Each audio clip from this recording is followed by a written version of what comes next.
Joe Rogan Podcast. Check it out. The Joe Rogan Experience.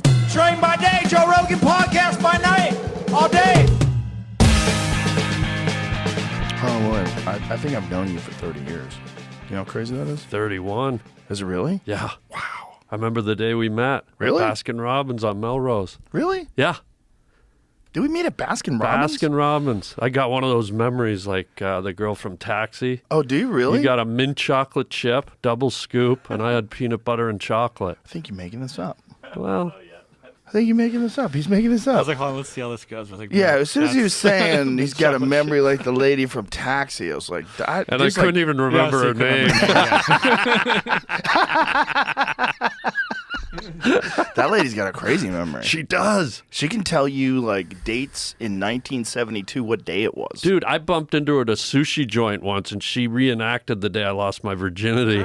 It's unbelievable. Wow. She remembered it. How does she know? Because You it think was she's her. an alien? No, it was her. Oh, really? Yeah. She She was hot. popped my cherry. She was hot back in the day. She drove my taxi. Ooh. Yeah. She acted as your depot. Wait, what's her name? Mary Lou Retina? No. What is it? It's close. Mary Lou Not- Iris? No, Cornea. Cornea. Mary Lou Cornea. Where was her name? Retton? No, that's the gymnast. She's the gymnast. That's Oh. the gymnast. What was her name? Is it Marley Matlin? That's the deaf chick. Yeah. That's the one that everybody had to pretend was really good at acting. But she did win an Oscar, didn't she? Mary Lou Henner. Oh, she did the tampon commercials. Did she? Yeah. And who better to do them than a Tumbler? They get guys to do them now. Yeah. It's a new world. Yeah. Yeah, there she is. Back in the day when she was on Taxi, she was hot. But you can't ever lie to her. Yeah, she knows everything. Like You didn't. You like. I didn't say that. Like, not only did you say that, you were wearing this. Yeah. Yeah. Yeah, she just knows it all. Yeah. Unbelievable. That's probably a real issue in relationships. Like, Yeah. You can never argue with her about who is right. She remembers it. Yeah. You can't- 100%. You got a foggy ass bullshit normal human. Like, how good's your memory? My memory's not that good. Maybe she's an elephant. I don't think their memory's that good. They say they are. Yeah, but like shit that you would remember too. Right. Like, how often do you watch one of those nature shows and you see, like, elephants wandering around aimlessly and you know they're looking for their car because they can't remember where they parked? Idiots. Imagine if elephants could drive. That would be a real problem. How God. big would their fucking car be? How big would their roads have to be? Wow. If anybody else, any other animals, started developing electronics, I think we'd just kill them. Yeah. Be like, what the fuck are you doing over there? Like, we wouldn't be cool with chimps fastening their own weapons. If they started making guns, if Yeah. chimps started smelting iron, and, Yeah. like figuring out ballistics, you see chimps on the range. Yeah. You're like, hey, only us. Yeah. Well, isn't that what Planet of the Apes is all about? Like, Similar. they Yeah. evolved to the point where... Wasn't the new one like experiments? Wasn't it like some kind of experiments? On how it like kicked off. Like they were new. Like back in the day, it was like a time machine thing. Like they went right, like the really old ones. Yeah, the there was first a one. time machine, and you go forward in time, and you realize like, oh my god, the apes are now humans, and Yeah, they we're landed so bullshit. far in the future Yeah. on Earth. You know who wrote that one? Rod Serling. Oh, did you really? Yeah, he from was the Twilight Zone. fucking man. He was the way ahead of fucking his man. time. with everything. Genius. So many good episodes. You go Yeah. back and watch the Twilight Zone. It's like no production value, no money for special effects. Incredible show. And that's what was part of their charm. But the music, Yeah. everything worked. And if you look at a lot of modern day movies, they were predicated on those old shows. Like Chucky, there's an old episode with Telly Savalas, Talkie Tina. Hi, I'm Talkie Tina, and I'm going to kill you. This was a doll, remember? Fast forward to Chucky, that demented, red-headed, freckle-faced freak. Look at that. There she is, Talkie Tina. You know, my favorite one was To Serve Man. Oh, yeah, it's a cookbook. Yeah. And then Julia Childs walks out of the UFO. Yeah. Yeah. you Hello, remember- everybody. We're going to serve your children. What did the aliens look like on To Serve Man? It was very bizarre. Yeah, they had giant bulbous heads. Yeah, there it is. Yeah. There it is. Yeah. They looked like Herman Munster without the hair. Look how bad those fucking makeup is. You Yeah, can see where you it's can glued to see, his yeah. cheek. You can see everything. It's so Yeah. shitty. Like, you do Yeah. better than that in a High School Musical. Speaking of human cookbooks, I have a buddy who just had a kid, and he told me him and his wife made placenta smoothies. And I'm sitting here going, what if you love them? What if you love the taste of your own kid? And one day you're with Billy at the park, and you're just looking at him, and you're like, you start licking your lips like, he sure did taste good. And then cannibalism, and you eat your own kid. I I don't don't know. think it's actually eating your own kid. I think it's eating the nutrients that provide nourishment to the kid while it's in the womb. It's not. You're not eating the kid. The kid is separate from the placenta. It is? The kid is an actual. I thought it was fetus. covered, like, when a gazelle drops its baby on the Kalahari and it like licks all that film off it. Isn't that placenta, or is that just like a pasta sauce? It's like carbonara. I think that is placenta, right? I mean, it probably must be. So isn't that what human kids have? Don't they Yeah, have but that it's- like But gazelle? it's not the kid itself. It's Oh. the nutrients that the kid was consuming while they were in the womb. I believe. Obviously, I'm not a doctor. Yeah, look at this. Is this They one going to eat drop that- it? They eat that. Is she about to drop? Boy, how vulnerable are they when they're giving birth? Like, Oh fuck. yeah. And if half of those kids get snatched up immediately by a cat. Yeah. Some cats or wild dogs or something come run over and steal your baby, and that's it. You Yeah. carried that thing around inside of you for months. You love it more than anything Yeah. in life. They'll protect it. Like, Yeah. like obviously they have like this insane connection with that baby, and then it gets snatched away by a cat. It literally doesn't get its first bleat out. Yeah. Like it lifts its head and then bong, it's well, that's gone. one of the things that people have to be very aware about in North America. What? Bears. What bears are doing to deer and moose, the same thing. Like half of the, like if you really love deer and moose and elk and stuff love like that, 'em. half of those animals, babies got eaten by bears. Yeah. They eat like half of the babies that come out. Half. Half. Yeah, like it, That's it's a good thing in a good ecosystem. To cull the herd. Yeah, well, it's not even just to cull the herd. It's just that's what they're there for.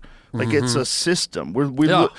We look at it like it's this beautiful thing because it is beautiful. You see these animals and the wild and nature, but what it is, it's a system. It's like a mathematical system. You have numbers, and the amount of predators is based on the amount of prey and the amount of babies Yeah. they have and the amount of babies that survive. And animals that have less babies don't survive as well. Animals that are bigger fight off the wolves better. It's like there's a whole system. The whole system, and it trickles down right to the vegetation Yep. and the ecosystem. You know this, like if they remove the wolves, Mm-hmm. then the elk and caribou herds expand, and they start eating all the growth on Yep. the riverbanks, Yep. causing erosion. The rivers flatten out. It just Yep. so you have to have those predators. So I'm glad they're eating half, and I'm gonna, if they're listening, eat 3/4. If they weren't Go eaten for it, half, guys. we would be overrun by deer and Yeah. elk and deer. You'd have a situation where you have like in New Zealand where they have to fly over the hills and just gun them down. Moose in New they have- Zealand. in New Zealand's a wild place. Yeah. And literally, but There's it's gnomes. beautiful, so beautiful. But Elves. they got there in I get the 1700s or something like that, maybe Yeah. the 1800s, and these European settlers, these European explorers, like, this place is so beautiful, but it doesn't have any things for us to kill. Why don't we bring in a bunch of wild animals from Europe that we like to kill? And so they turned it into like a wild game safari park for hunting. Jeez. Yeah, so there's all these animals like stags and all these different kinds of deer, all these animals that are not supposed to be in New Zealand. Yeah. And they're everywhere. They're so overwhelming. Like if you buy elk, like if you go to a restaurant and you buy Yeah. elk tenderloin, Okay. most likely that elk is coming from New Zealand. No. Yeah. There's elk in New Zealand? A lot of elk in New Zealand, and they probably are allowed to consider stag elk too. I don't think they. I don't. That's a good question. I don't know. They're so similar. They're such a similar animal. They Yeah. probably taste exactly the same. Elk have a cool sound, but stags have a really cool. Stags sound like a lion. You ever heard a stag roar? Yeah. It's really fucking cool. And that when they mate, the male elks do that whistle. The that sounds like they're playing yes. a piccolo. Listen to this.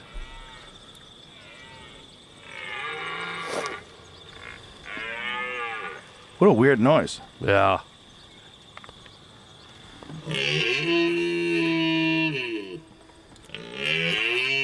Look at his penis going up and down. Oh, yeah, they jizz all over themselves. Wow. Well, I've seen elk do it where they just piss all over themselves while they're screaming. They're screaming. Elks are even cooler. Give me an elk bugle. Elk bugle, I think, is the coolest sound in the world. Oh, me? Bro, if you didn't know, if you were in the dark and you were in camping and you heard an elk bugle and you didn't know what that was, you'd think, oh my God, there's monsters out here. Yeah. Yeah, there it is. Couldn't you imagine that being a monster? Yeah. It's sort of like an instrument. Imagine if it's dark out and you hear that. You're like, fuck! Yeah. It's demons! Yeah, that's kind of haunting and scary. That's the greatest animal. And then they alive. go into the big cats go into Fleming. You know this? Fleming? I ran into problems with girlfriends because of this. It's like when the female lions or the leopards, they get ripe. You know what I mean? Ready to party. Let's go. The lions and the cheetahs and they do this thing where they smell the female scent and they, they do this thing where they curl their lip up. Yeah. And it's like a sexual thing. And that I for some reason, I don't know why, but I do that when I'm about to get into some lovemaking. You do a little bit of that? Like, And, do you like embody the lion? I don't know. I just have the thing. Feel it? And they never stick around. Yeah. Phlegm response takes place when one lion of either sex sniffs or smells the urine of another. Chemicals and hormones contained in the urine elicit the phlegm response, usually after smelling the urine patch on the ground or vegetation. The cat is doing the smelling will lift his or her head and hold their lips back in a strong grimace. Let me see it. You Like know, that. and I got That's just like him. Look. I got to start dating girls that wipe, I guess. Look at that 'Cause face. That urine. Imagine looking at that right before it fucking closes down on your neck. And go, oh yeah, I'm not getting out of this. There's fucking no escape. There's no hip escape. There's no jiu-jitsu move. there's no poking in the eye. That's a wrap. It's a wrap. Look at that mouth. That is a wrap. A rapidy wrap. I had a moment when I was on safari in Africa where it's the only time in my life I started shaking. We were on a private Land Rover. We came up on 2 male lions that had just made a kill. We were literally probably, I'd say, 25 feet from them. And one of them got up, and we're in the open Land Rover, right, with no protection, no windows. That is such bullshit. So we got the guy driving from our camp, and this thing, one of them got up, walked halfway to us, and just did that burning stare with its golden eyes. Oh my God. And I was holding my hand, because it was one of the few times in my life I felt like I was in death's door. Like that lion could have been on me in 2 seconds, and it was terrifying but exhilarating at the same time. How do they know that the lions won't jump into the cab and pull people out? They get acclimated to these kind of clunky things, and look, believe me, I know nature's unpredictable. How much trust do you have to have? Well, I said to our driver, he was parked in front of a stump. I said to him, I said, dude, I know you do this every day. Get away from the stump. We need to have an exit strategy. Yeah. And so he goes, oh, we'll be fine. I said, no, move from the stump, because nature, you don't know when nature's gonna do that. Did you know that it was going to be an open air thing? Yeah. And you were cool with that? Yeah, it's beautiful. But I didn't know we were going to come up on 2 male lions that were in the middle of eating a wildebeest and be the only ones there and like 25 feet away, and one of them was going to shorten the distance by half. Oh, God. Was this before or after the lady from Game of Thrones, who was the video editor? She was one of the video editors of Game of Thrones. She got pulled out of a car by a lion. Oh, she did? Yeah, she got Well, there killed. you go. There's your answer. Yeah, it can happen. I think it was a different situation, though. I don't think they were acclimated to the open air ones, because in this one, it was cars, and she rolled her window down to reach out to take a picture, and the cat just snatched her. Oh, idiot. It's like a toy. I mean, you're basically rolling a piece of yarn. If a cat sees a thing that he couldn't get, but now he can get it, Yeah. their instinct is just to get it. Yeah. Like, even if they never would do that, if the windows were rolled down from the beginning, Yeah. the moment they see you peeking out, Yeah. like, you're basically, like, dangling. Yeah. Yeah. Oh, Yeah, is it this was a like- video of it? No, it's just a picture. It's just This I is got- how it happened? yeah. Oh, God, that's so horrible, man. Oh, my God, look how big that thing is. Imagine that pulling you out of the fucking car. Oh, my God. So I was in Florida once, and I was doing a gig like on one side of Florida and had to cross over to the other side. Whoa. And in between, Were you walking? no. Daddy had a. Here's where it got clunky, right? I rented a convertible, right? Because Oh, boy. it's Florida. Right. So I had time to kill, so I looked on the thing. Halfway across, there's a lion safari where you can drive through, right? And you drove through in a convertible? No, so I pulled up, and they said, "Sir, you can't go through with a convertible, but for $10 extra, we'll rent you one of our little junkers." And the junkers were painted like a zebra because it was a lion park. So they painted them with stripes. It was like a piece of crap that was just meant to go through the 2-mile park and out. So it's like 1,000,000 degrees. It's Florida. It's Tuesday at 1 in the afternoon. No one's there because I'm cutting across the country. This is like a weekend place. They put me in this zebra mobile. I'm all alone in this park. I get right in the middle of the lion thing. There's like 60 lions. The car conks out. 300 degrees, no AC because it's an old junker. And I just got 60 lions just going, "Zebra?" And I'm just sitting there. No one's coming. God. Daddy's sitting there in the How long did you pride. have to sit there for? I sat there for about 15, 20 minutes till they came, and I got to crack the window because it's like a dog in a Walmart parking lot. And I'm sitting there going, I'm a zebra. I'm sitting there, I'm a zebra. You could die of heat exposure in there. Or by getting mauled by a pride of lions. Well, Does that's- that mean yeah. they're gay if it's a pride of lions, by the way? No, pride isn't always gay. Okay, they look gay to me. Pride didn't used to be gay. It used to be like you're Well- proud of something. One of them had their hair fluffed out. He It's looked actually pretty in the- gay. It's actually in the Bible. Lions, they're Pride. gay? Pride. Pride. It's not good. Wait. What Is are it we the same talking? thing? Is it the same thing? I don't know. It's in the Bible. It's one of the sins. What, pride? Yeah. Oh, yeah, it's one of the... Right. Yeah, there's 6, like... So why would you make a thing that is Yeah, here we like go. I have American pride. I love Yeah. America. I Yeah. do have American pride. I'm a patriot. I think this is an amazing place. Yeah. So I have pride. So does that mean I'm gay or does it mean I'm sinning? Well, if it's just the verb, you're just... You know what I'm saying? It's like, what a Yeah. flexible word. If you were Yeah. trying to learn American English, like how we use Yeah. things, like or just English, and you spoke another language that was more logical, you'd be like, what the fuck? Why don't you have different words? Yeah. Why do you have the same word that means such different things? Like the word rose. Isn't there like 7 different meanings for the word rose? Well, there's the flower. You rose up. Rose Yeah. of corn. Right? Yeah. Like it's just like... right. It just I goes didn't on. think of Rose of Corn. Yeah. Yeah. Yeah. Rose the boat. Yeah. Oh my God. There's so many.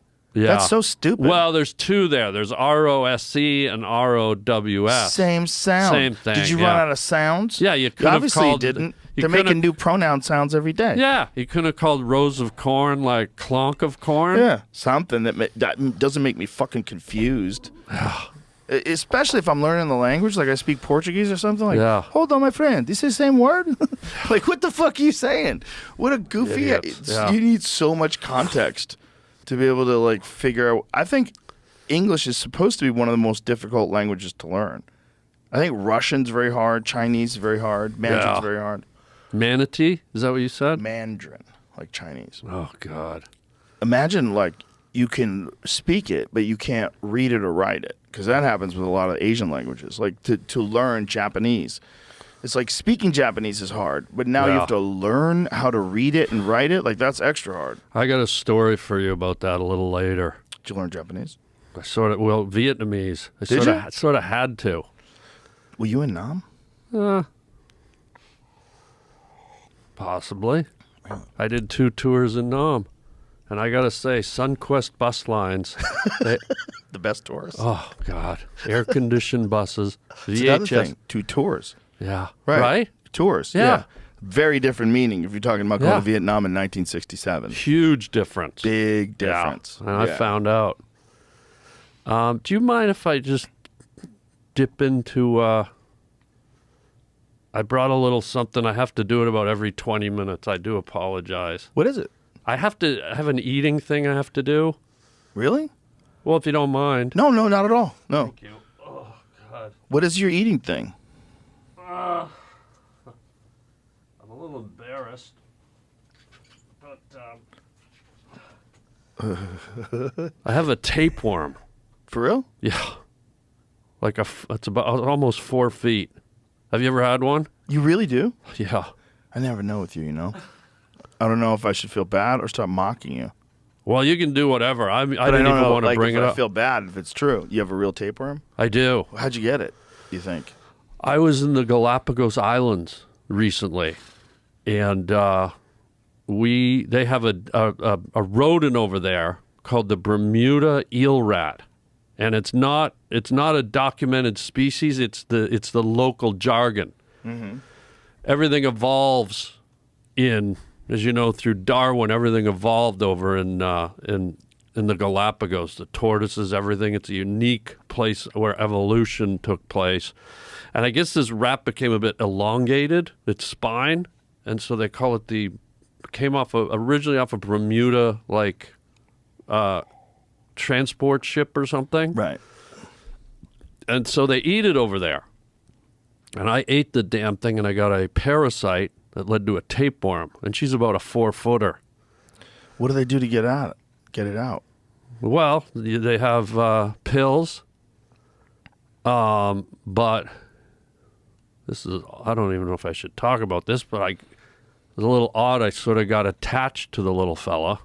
Oh, you like having it now? Well, you know, we hear all this talk about, you know, women and men can have babies. They're telling men they can have children. So you got a little baby tapeworm. Well, let's just say I have something living inside me, and I sort of like it. I sort of like, sometimes I can feel it moving around. Sometimes I'll put a piece of cheese in the bed at night, and it'll come out, and I feel like I have a tail. And so what I have to do is I have to eat celery. Well, what it does, it reacts to the vibration of sound, and celery's kind of got the best kind of crunch, and it kind of settles the guy down. Okay. I just need to take a couple of bites. Okay. Go ahead, sure.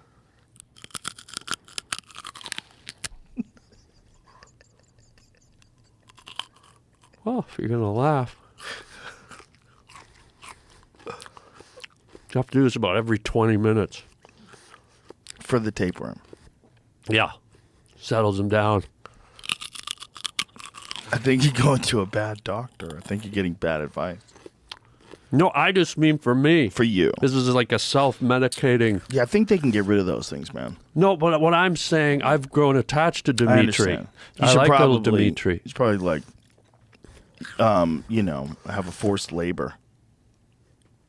But I like Dimitri. Yeah, but you can't keep a baby inside you forever. The whole idea is the baby gets born and then it goes out. Hold on, Dr. Spock. These suckers can grow up to 30 feet long. Mine's a 4-footer. Can they really get that big? How do they know how big yours is? Would they do an MRI or something?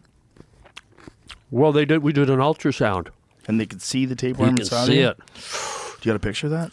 I don't have a picture handy. How do you not have a picture on your phone of that? Of my kid, of little Dimitri. Yeah. Seems like you'd be really sad if you didn't have a picture of him. I got to bring one in. When I come back next week, I'll bring one in. Tapeworms or cestodes can range in length 1 meter up to 50 feet. 50 feet, dude. 15 meters. The length and width of the tapeworms can vary depending upon the species. Wow. Pork, beef, fish tapeworms can grow to be 15 to 30 feet. Oh, and my God. Bermuda eel rats. Yeah. Do they have that there? How'd that rat taste? You know, it's kind of good. You know, they season it up with the Galapagos seasoning, and it's kind of like blackened catfish, but it's like Galapagos seasoning. So you think all those people that live there probably have tapeworms? I don't know if they have it, but I sure got it. They have to have it. If you got it, that must mean everybody has it. Unbelievable. There's places in the world that, like, especially like tropical places, where most people have some kind of parasite. It just becomes a part of like your body. You now exist with that thing in you forever. You know? Have you ever had a tapeworm? No, I have not. Do you want one? No, thanks. What's the worst thing you've ever had? Like the worst weird ailment? Staph infection. No way. How many people on your staff? It was a small business. Wow. Yeah.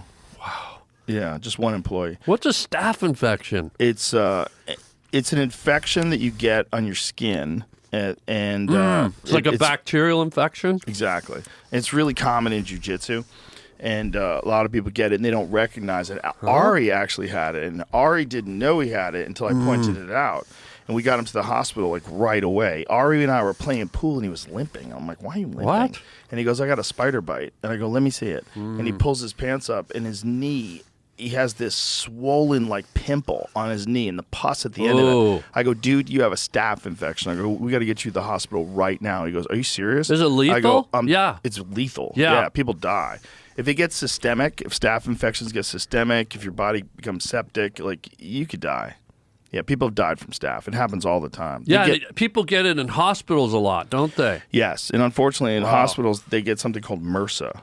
And MRSA is medication-resistant staph infection. Wow, a lot of black gospel singers get that, I hear. MRSA? Oh, that's Mercy. I'm sorry. What were you saying, Jamie?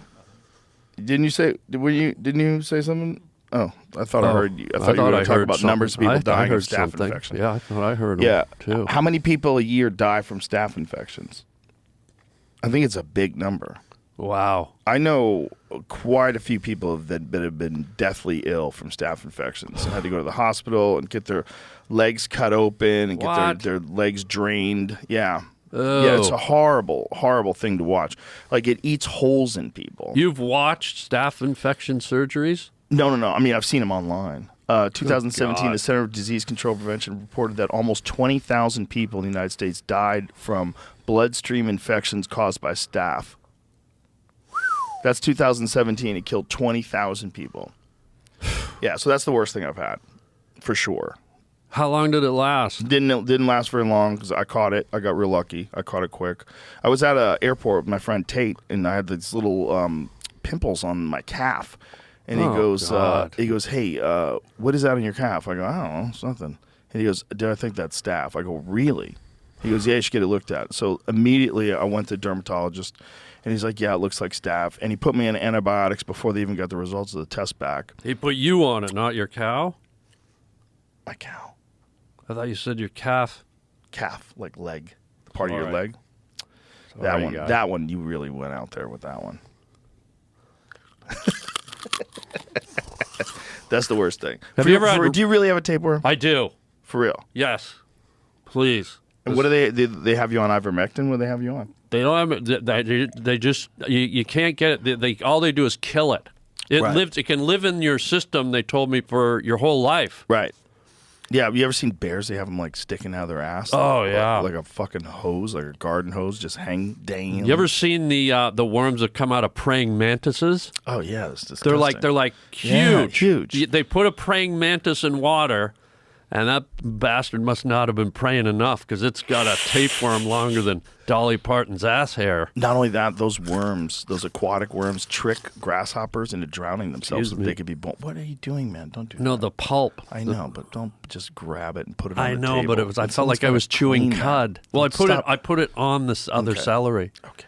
I would never put cud on your Just table. Stop with the celery, please. Well, I don't want Dimitri to get upset. You need to reach into your asshole and pull Dimitri out. Well, you need to like with your shoulders down the ground, ass up here, just get it. Dude. Get in there. Joseph. And give birth. Joseph, dial it down. I'm not going to. Does he ever turtle on you? Yes. Does he? That's why I call him Dimitri. One night I put out a piece of feta cheese, the Greek stuff, and he went nuts. Came out, huh? Have you ever seen a Burmese python? Yes. I had a lady friend over, and I guess little Dimitri got jealous, And I woke up, all I heard was, and I was looked choking over. her. He was, unbelievable. Wow. How are you laying? Spooning. Like, where's her face? Is it like right where your ass is? Well, we spoon upside down, so I'm like, the only thing that makes sense. she uses my nose like a bicycle rack. You have to come out.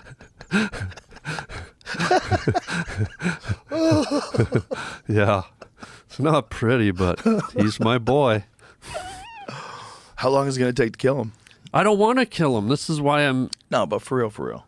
How long is it going to take to kill it? Well, once you take those pills, you can kill it like within about 3 days. And you're not taking the pills? No. I'm telling you, guy, I feel like I have a boy inside me. Wow, wait a minute. Like a child. Okay. Well, good luck with that. Thank you. Have you seen? I want to see a photo of those bears.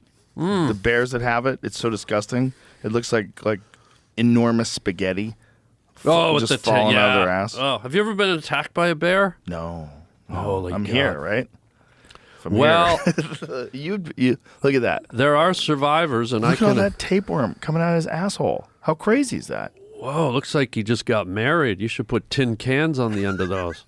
Look at me. That's fucking. He's just hoping someone steps on it so he can pull it out of his ass. Yeah, looks like he was parachuting, and he landed, and he's dragging the parachute. I mean, how insane is that? Wow. So, I mean, their whole body's just a disgusting mess. Yeah. Like when you eat bears. You eat bear? Yeah, I've eaten bear. Grizz, black bear, Black polar. bear. Black bear. Black bear, not Yeah. grizz. No, I've never had one of those. Why'd you eat black bear? We hunted them. Yeah, Yeah, they have to. but I heard it's They- kind of a and- musky, kind of weird taste. No, it really depends on what they've been eating. But Yeah. unfortunately, most of those bears are probably eating calves, moose calves, and fawns, deer fawns. They tasted good. Black bears are kind of like goats, though. They'll eat just about anything. They ate a lot. Do you know that in the early days, the pioneers used to eat bear and they would use deer for skin? Say They again? would just use deer skins. They just used the hide from deer. They were eating bear. Oh, They I ate see. bear more than they ate anything Is else. that right? Yeah, isn't that crazy? Well, maybe there was a reason for that because the bear was a threat to them. So maybe it's like, let's kill the thing that could kill our cattle or kill our children, and let's eat that versus the docile. This is just a theory I just came No, up it's a with. good theory. That makes sense. You know. You would definitely want to kill the thing that's killing your food. And if you could eat it too, all the better. And apparently they thought it tasted the most like beef, whereas like venison was Really? different. Yeah, venison has its own taste. Yeah. So they ate a lot of bear. Black bears are dangerous, but grizzlies are the one you got to be careful about. They're all dangerous, man. They're all bears. I don't know if can I share something with you? Please do. I'm a blueberry nut. Like I'm like blueberries. When blueberry season hits in early spring, I'm nuts about it. How's Dimitri feel about that? Well, he like celery. Don't give him berries. How dare you make fun of my boy, Joe?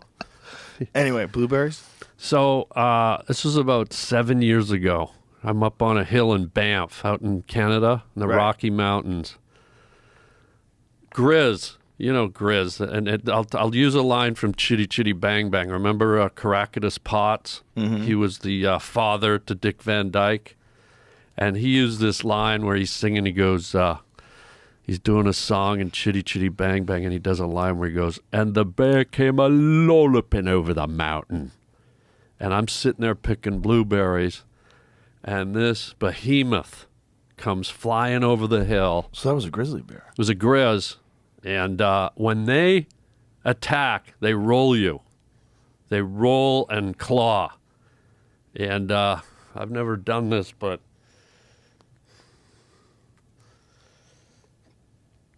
You are such a dork. they fucking... What do you mean? Well, You just had a real fucking tattoo. Just let me see that again.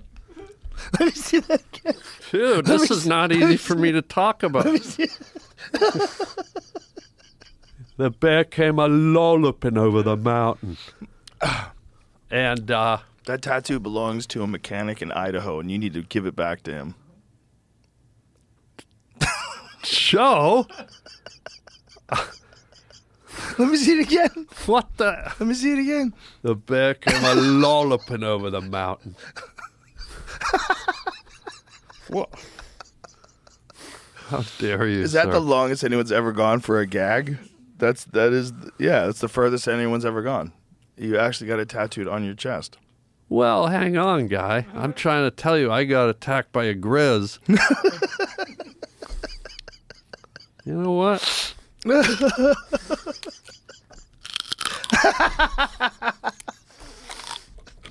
Oh my god. Probably the bear heard you chewing celery. And you know what I did? I did a thing. I invented it called the jelly roll. Because I'm in the blueberries. The only way to evade the grizz, I roll down the hill. He's ripping my chest right down the hill into a river. Boom. Bouncing around like Moses Blueberry with jelly. tuberculosis teeth. You're making jelly as you roll through the I'm blueberries. crushing the, And this bear was just befuddled, just stood there, looked like Forrest Gump with a Chinese dildo up his ass.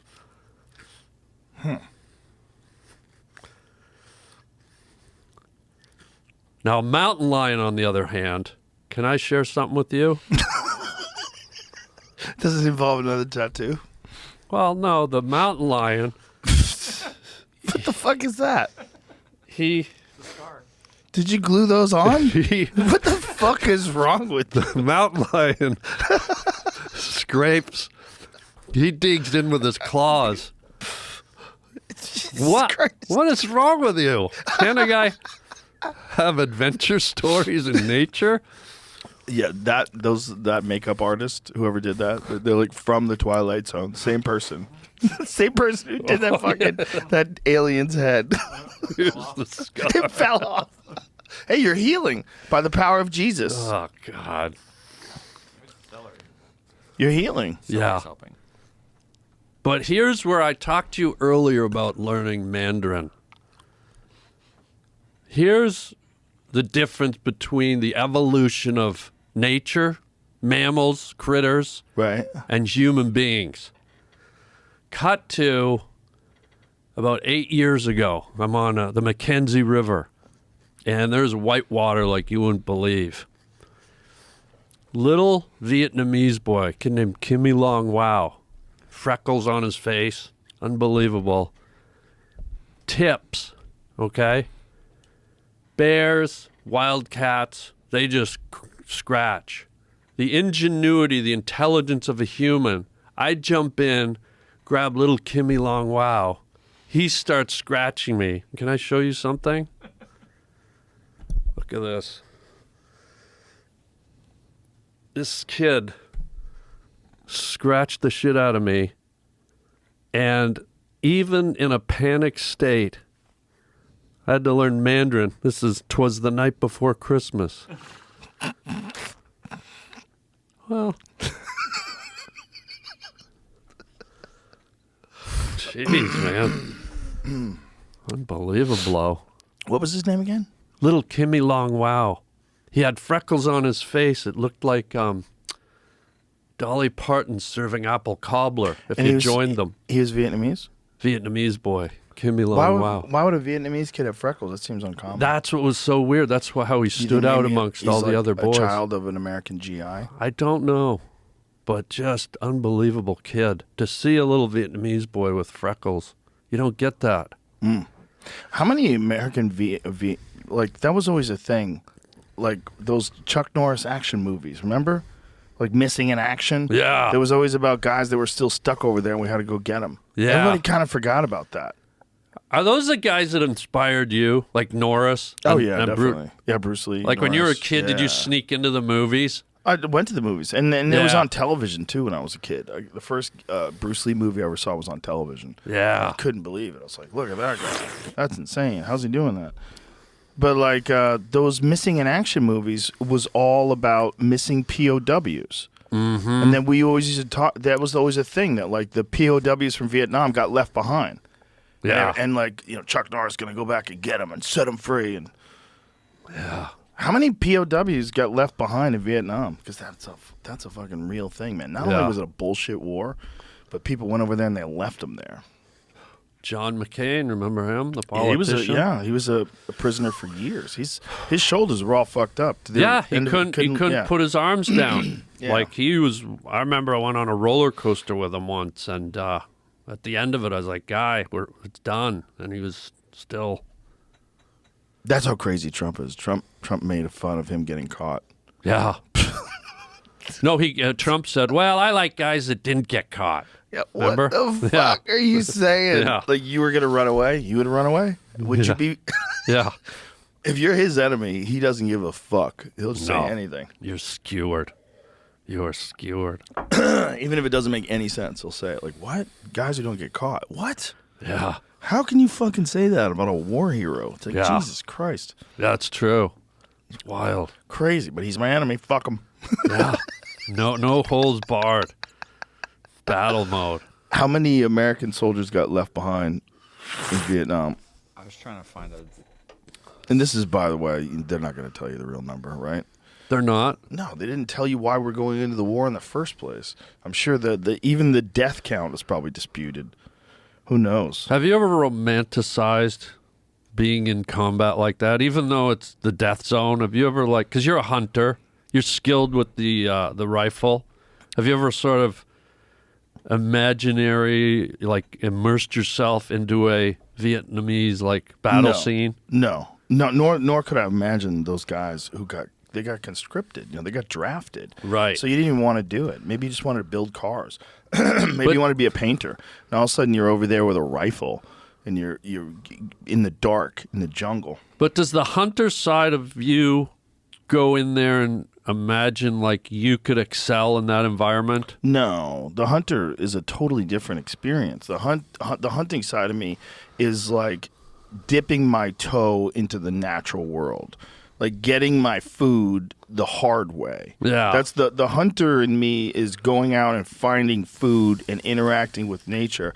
But the elk are not my enemy. I love them. Right, but is there a thrill to the kill, though? There has to be a moment of sort of adrenaline and jubilation when man conquers beast. Does that exist? The thrill is that you pulled off a difficult thing. It's very hard to do. And it's very hard to make a shot with a bow and arrow on an animal. It's hard, and a lethal shot. And to be able to do it consistently, to do it every time you hunt, to be able to make a lethal shot. And I'm talking about it like 50 yards, 60 yards. Oh, wow. Do you strictly use bow and arrow? Yes. Oh, I didn't know that. I thought you had rifles, too. I shoot with rifles. Okay. I killed a pig last year with a rifle.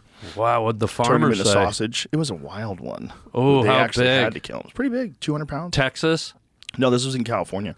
And so I ate him just the other day. Was she sag? That was a boy. It was a boy pig. No, I said, was she sag? I know what you're saying. California. Is that a joke, an actor joke? Yeah. I gotcha. What was I saying, though? What was I on about? Well, you were talking about the hunting and with versus the bow, yeah. war. War to me is insane. I don't know. War to me is like, I don't want to have nothing to do with that. I would really? No. There's it's no insane. little piece of you that you're in the dark jungle. That's someone's boy. That's someone's baby boy. I don't think of it even as a man. It's someone's baby boy that I don't know. That guy has parents, and they probably love him, and he probably has a wife, and she loves him, and he probably has friends, and they love him. I like it and that you said that. And then some fucking politician is telling me that guy's my enemy. I bet that guy and I, if we could speak the language, we'd have a beer together and have a good time. What a great He probably doesn't answer. want to have anything to do with killing me, and I don't want to have anything to do with killing him. And we're both being suckered into this thing by a bunch of assholes who are just making money. I love that answer, Joe. Yeah. If I could fly over this table and hug you, I would. Aw, we hug a lot. But it reminds me of a movie. Did you ever see this old movie with Lee Marvin? And I can't remember the other actor. He was a Japanese actor. But this was a movie, I think, in the 60s, where they're both in the war. The Japanese pilot and Lee Marvin, they both crashed on a remote island. Supreme enemies. And they only had each other. And a box of sake somehow got stranded on the island. And they became the best friends in the world. And I think if everyone looked through that prism in life, they would forget about all the war and the violence. When you realize someone else is exactly like you. Exactly And like that you. you need someone else, and they have the same fears, desires, passions, and wants as you. It's such a beautiful movie, you know? We're all the freaking same. Whenever you get into an altercation with someone, you feel dislike towards someone, you should always just picture yourself trapped on an island with that person and go, you know what? If I were alone with them, I would love them. They'd be my best friend. You'd figure it out. It's a mental Yeah. thing. If everyone kind of adopted that mentality, I think things would be nice. Things could be a lot better. We're divided by so many things in this world. We're Yeah. divided by politics. You hear like Robert De Niro screaming in front of Oh. people about Trump. Like, Horrible. what are you doing? Like, what is this? Like, this is like Yeah. silly behavior. All this is so silly. Not only that, labeling them, calling them Yeah. clowns, and denigrating them, saying you're less than me because Yeah. I like this and you Yeah. like that. It's all insane. Do you remember there was a beautiful experiment done by Jane Elliott in the 1960s where she took a classroom of children and she said, all the children with brown eyes, raise your hands, and all the children with blue eyes, raise your hands. And she separated them. And she if you can find it on YouTube, she told all the blue-eyed children that they were beautiful, they were smarter, they were more superior than the brown-eyed children. And she conducted this experiment for a week. And over the course of the days, the blue-eyed children started denigrating and looking down on the brown-eyed children and acting superior. And then halfway through the experiment, Jane Elliott goes, oh, I made a mistake. It's the brown-eyed children that are more superior. And so the whole thing shifted, and all the children in that class got to feel what it was like to be put down, to have racism towards them. It was a fascinating experiment. It's on YouTube. If you ever want to watch it, it's mesmerizing. It's an interesting experiment, but like, what the fuck, lady? You're playing tricks on kids? Well, I think she was trying to I get you're demonstrating, Yeah. but you're also tricking these kids into thinking that way. Well, I think she was setting the table for them in life, saying, hey, Maybe. don't think you're better than anyone. We're all the same. And don't let people tell you you're better than everyone. And it was also a social experiment that was documented, too. So there was Would you let your kid do that? do that kind of experiment? Yeah, if they didn't know. Yeah. Would you let them sign up for that? Yeah. And talk shit to the blue-eyed kids? You know what? I'd let my kid I would live hope through I would that. have told my kid a long time ago that would be nonsense and that they wouldn't believe that. Right. I would teach my kid that. But it's one thing to tell a kid something, and then to let something play out in the real world it's a different thing. Humans have a tendency to get caught up in the fever of things, you know? Like COVID. Like COVID, Yeah. like That was a good example of it. politics, Politics. like all of this stuff. Yeah, Anytime there's any sort of international conflict, Yeah. Palestine and Israel, Ukraine and Russia. you have a sect of people that sort of know what's what, and then you have a large sect of people that just get caught up in the furor of it. Mm-hmm. And it's scary to see how quickly people are absorbed by it and caught up in it. It's frightening. Well, you ever been to a protest? No. Protests feel like a mob. It Yeah. feels dangerous. When there's a bunch of people who walk around, even if it's peaceful, and they're cheering, especially if they're cheering about something that happened that was violent, Yeah. and they're angry, and they're demanding something, and they're all marching. It's like I think that ignites in human beings the same feelings of war. Yeah. Is my cough button still busted, Jamie, or do you swap that out? You okay? It's going to be a Yeah. pain in the ass to swap it. We had a cough button. I don't think that's There. enough. It's working there, yeah. Do you want to try? No, it's just phlegm. Well, I'm good to go. I don't need celery. please, friend. No, thank you. I Why? don't have any tapeworms, and I don't enjoy celery. Well, can't you accept I like it with a peanut gift? butter. Do you have any peanut butter?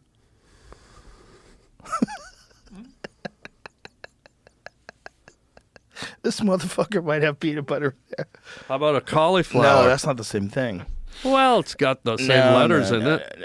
No. It doesn't have all of them. It's missing the B. I thought you liked cauliflower. No, Well, now what am I going to do? just put it down. Well, What were we just talking about before that? Vietnam. Are you okay, guy? Yeah, I just got this What happened? phlegm thing. Oh, Nothing. okay. Maybe you've Nothing got wrong. phlegming. Maybe. Whoa. Whoa. Ooh, I like that. Oh. Imagine what they can smell. You ever do that noise when you're making love? No. My Why wife would not? go, what the fuck are you doing? Dude, it's primal. She'd Women make love fun of me. it. She'd get up and leave. No, here's an experiment from me to you. Okay. I want you to try that. Animal noises. Next time you're making love, not to get into your I respect your personal space, but doggy style, right by her ear. Carl just started barking. Listen to Carl. Listen to Carl.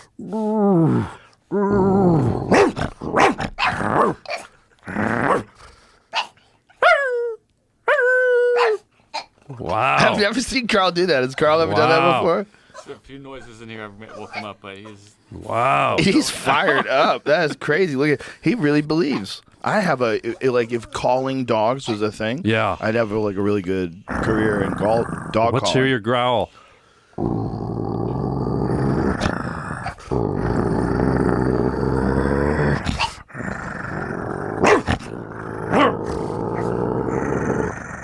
Yeah, pretty good. Dude, Carl believes it. you gotta try that Listen, with poor your wife. Carl. Oh, sorry, Carl. Poor Carl. Oh God, he thinks he's walked into a wolf pack. Yeah, he's like, someone's gonna eat me. This is bullshit. These guys have been pretending to be my friends. They've been letting me bite their fingers the whole time. They're setting me up. Dude, I'm telling you, try Sorry, that. Carl. Try that with the wife. Okay. You gotta Sorry, try it. Carl. Poor Carl. Poor little Carl. Poor Carl. He's like, what the fuck? That's a good noise. Thank you.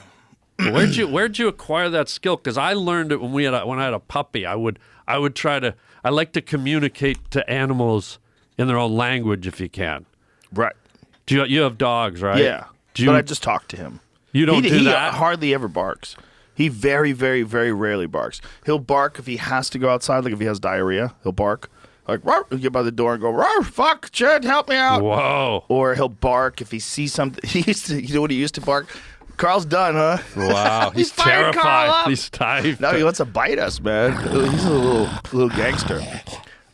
You remember those inflatable snowmen that people would have on their front lawn? Yeah. Around Christmas time? Yeah. He barks at those. What? Your dog?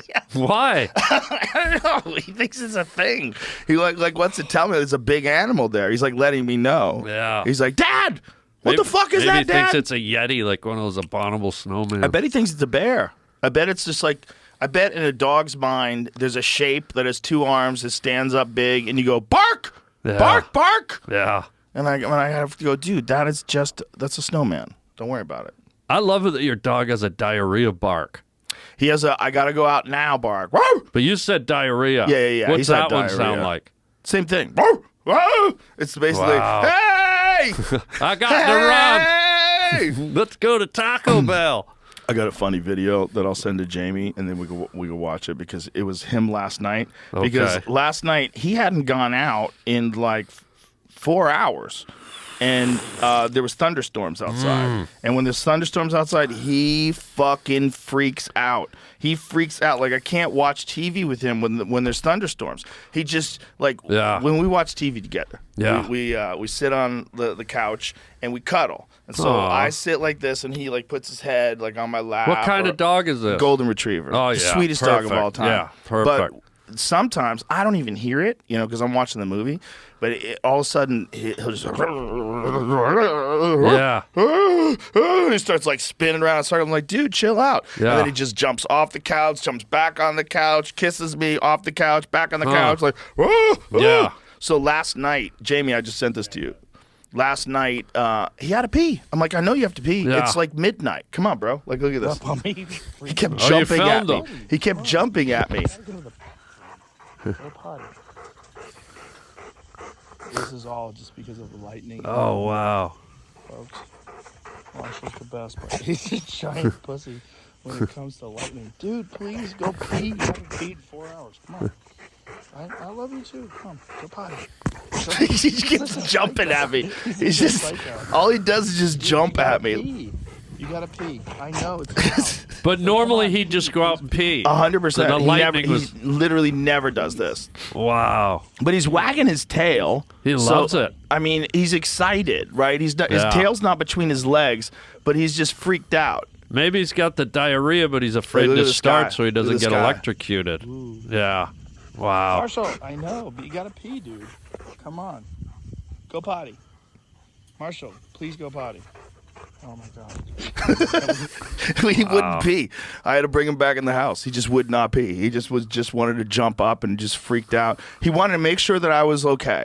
Like I'm with him. You're okay. Like he wants to be on top of you when the lightning's happening. Weird. Yeah. He's just like, are we okay? I'm like, we're okay. Like as long as I'm okay, he thinks it's okay. Yeah. He's like, we gotta get the fuck out of here. Like his instincts are like, we're not supposed to be out in the open. This is dangerous. Wait, how old is he? 7. Oh, so you'd think by now he'd sort of have it figured out the way animals do. Well, the thing is, when he was young, until he was, I guess, 3-ish, we moved here 4 years ago, and he never really saw lightning. Like, very rarely do you see lightning in California. Yeah, you're right. Or hear Super thunder. rare. Yeah. You rarely hear thunder. Yeah. Very rarely do you have those kind of weird. crazy storms they have out here. The storms they have out here are fucking wild. Yeah. Some guy posted a video yesterday, Jamie, on Instagram of his car getting destroyed by hail in Texas. Like some insane, like 4-inch hail chunks. You see his windshield shattering. His back windshield got blown out while he's driving. He's like, "This is While he was insane." driving, He's yeah. watching his car just get destroyed. Just Wow. It's rocks, just rocks dropping out of the sky. Yeah.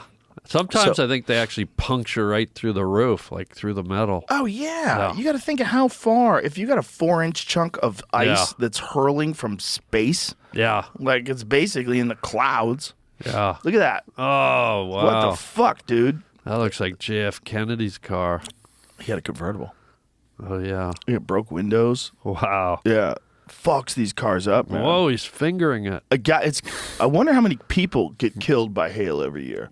There's a good question. Looks like they got What hit by kills more, assholes. staff or hail? I don't say know, staff. but I know they say about, I think they say 12 to 30 people a year, this is for real, get killed by a falling coconut. 150. Well, not where I come 150 from. people a year. 150 now. Yeah. Yeah, So it's gone up. we were talking about like things that kill people, but they like inflate numbers. Like marijuana kills 0. Coconuts falling on people's People's heads kill head. 150 people. We're not outlawing coconuts. Yeah. You know what I'm saying? Can you imagine getting killed by a coconut? It would suck. What a but way to go. It's not good. It's not a Yeah. good way to go. Especially if you're like an accomplished person. Yeah, everything's going great. Like if Steve Jobs had gotten killed by a coconut or his little Elon brother. Musk. Imagine Yeah. if Elon Musk gets killed by a coconut. Yeah. You would no one believe it. Like the Yeah. fucking CIA made that coconut. Yeah. Yeah. What, Jamie? Wild dangerous, according to the NOAA. Since 2000, only 4 people have been killed by hail. Wow. Oh, wow. How many people get killed every year by lightning? Let's guess. 60. Okay. 60. I'll say I don't know why I said 60. 200 200. Worldwide? globally. Globally. Yeah, you're probably right. 20 in the U.S. 20 in the U.S. Wow. Every year. So what is it globally? Got to figure the Chinese are getting picked off by because they got billions, right?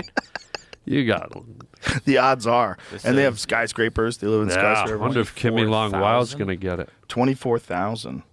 Wow. 24,000 a year Yeah. killed by lightning. Wow, we Whoa. were both way off. Wow. Whoa.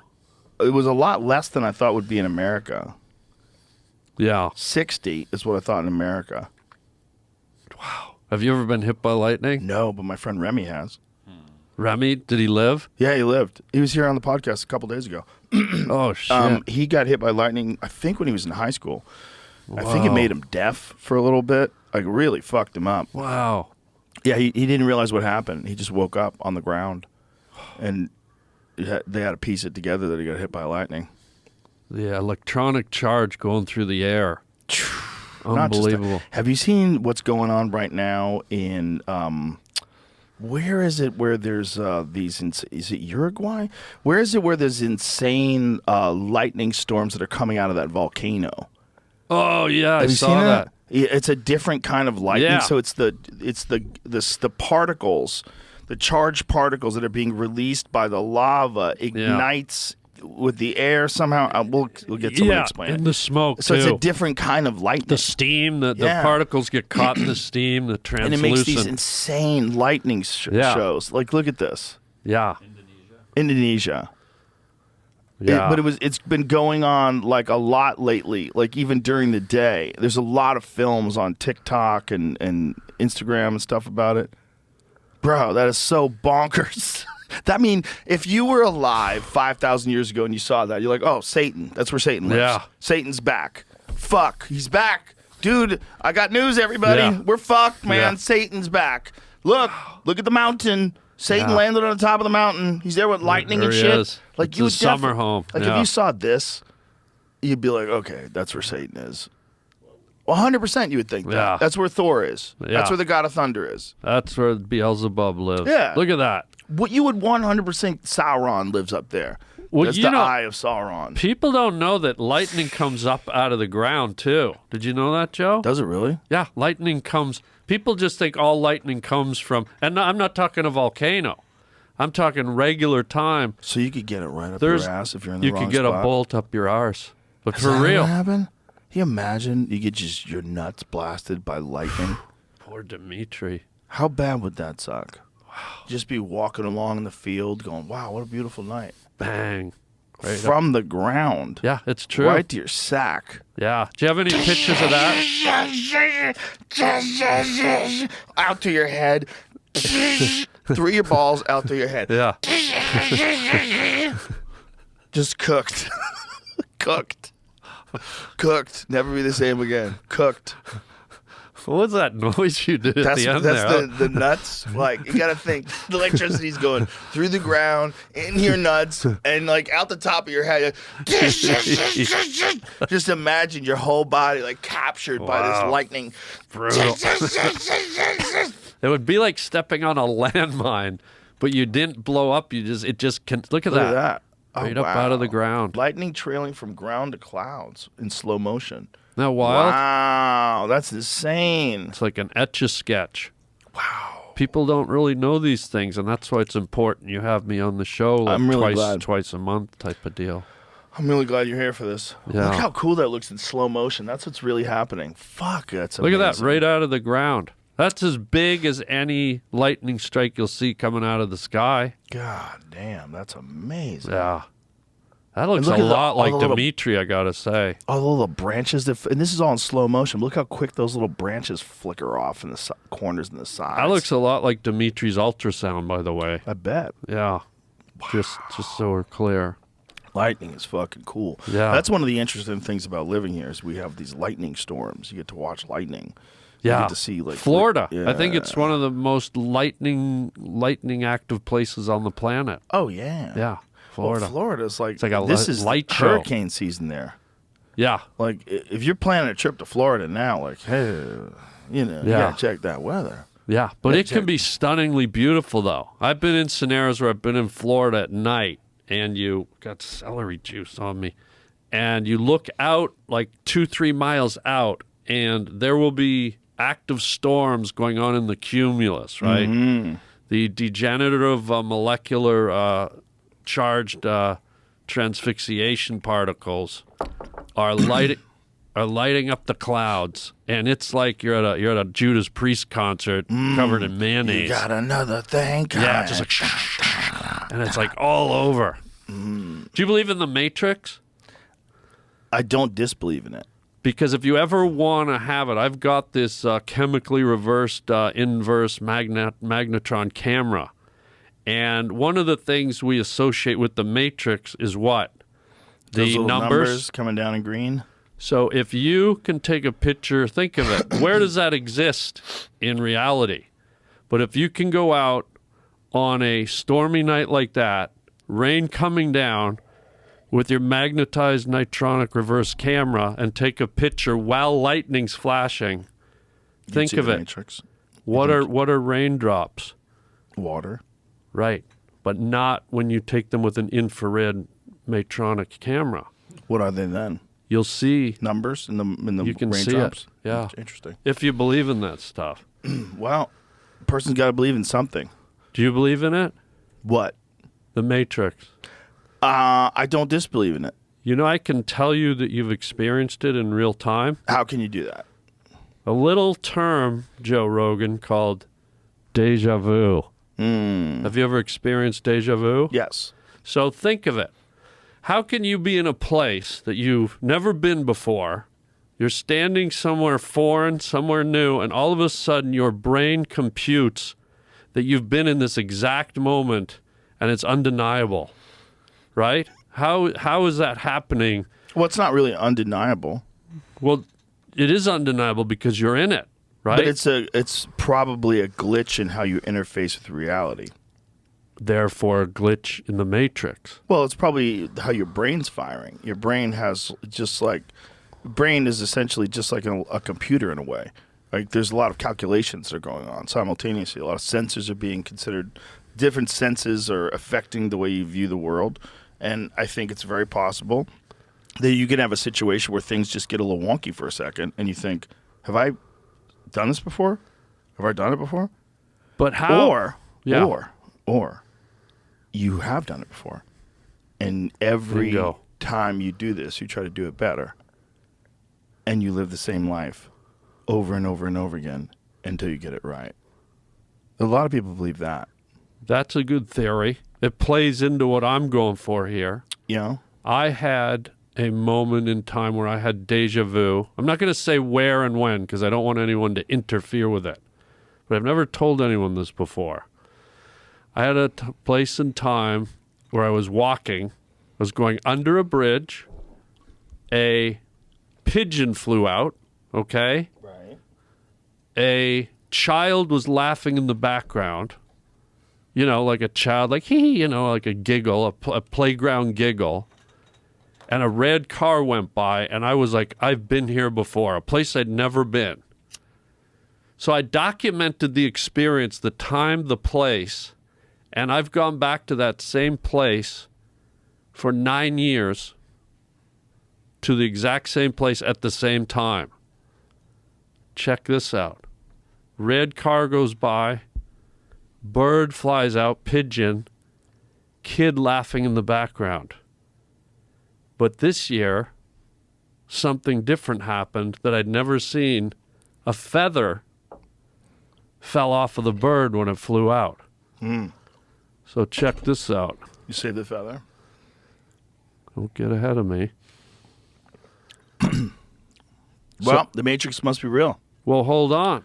I got this examined. I have a lot of friends in the science community.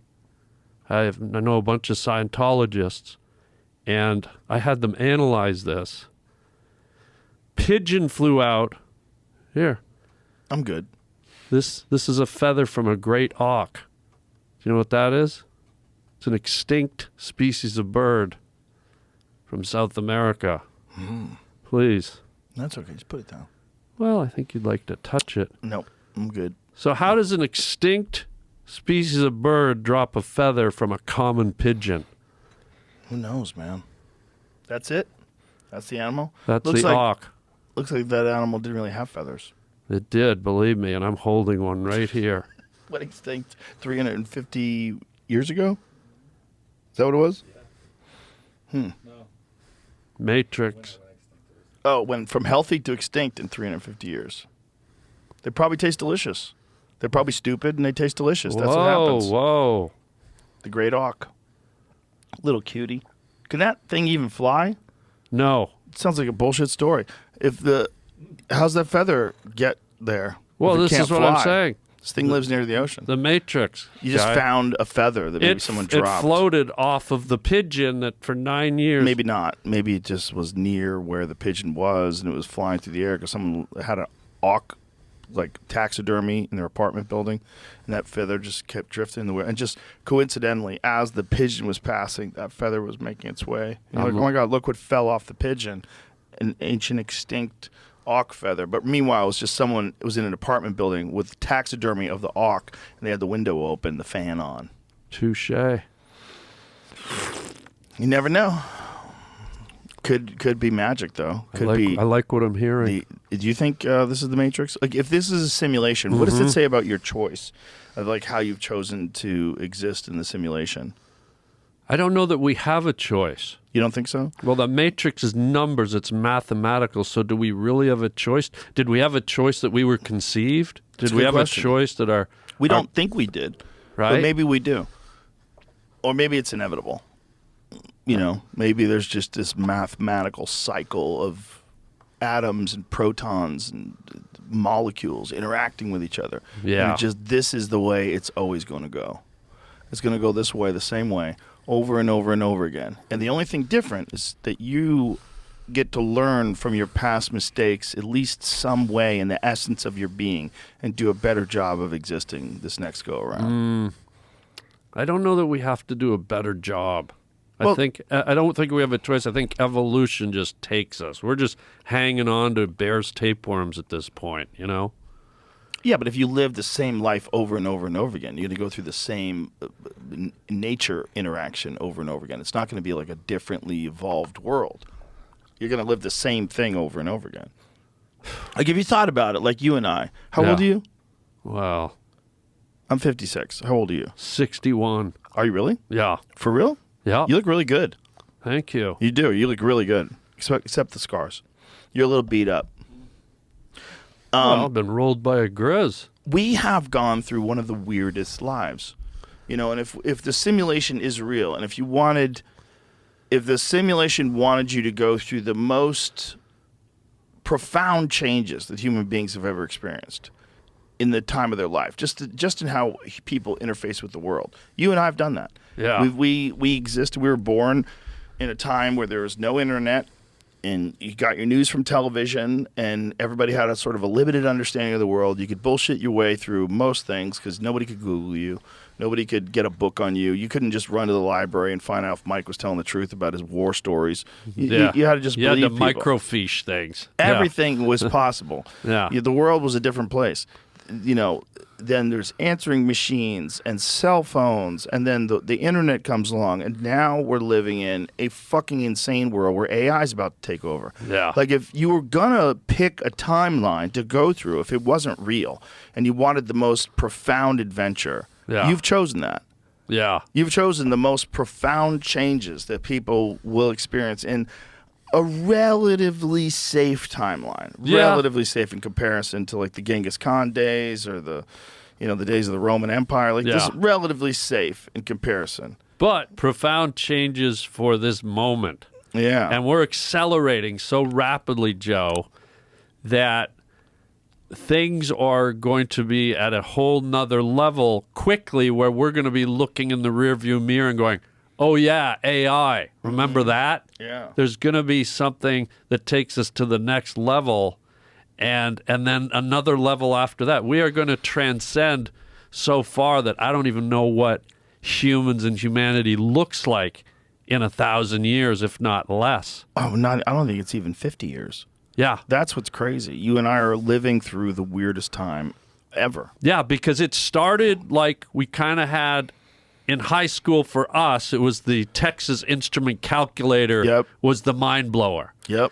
Then we got a fax machine like 15 years later. Insane. And then we got the laptop, the home computer, and then the internet, and that was again like a decade in between. Yeah.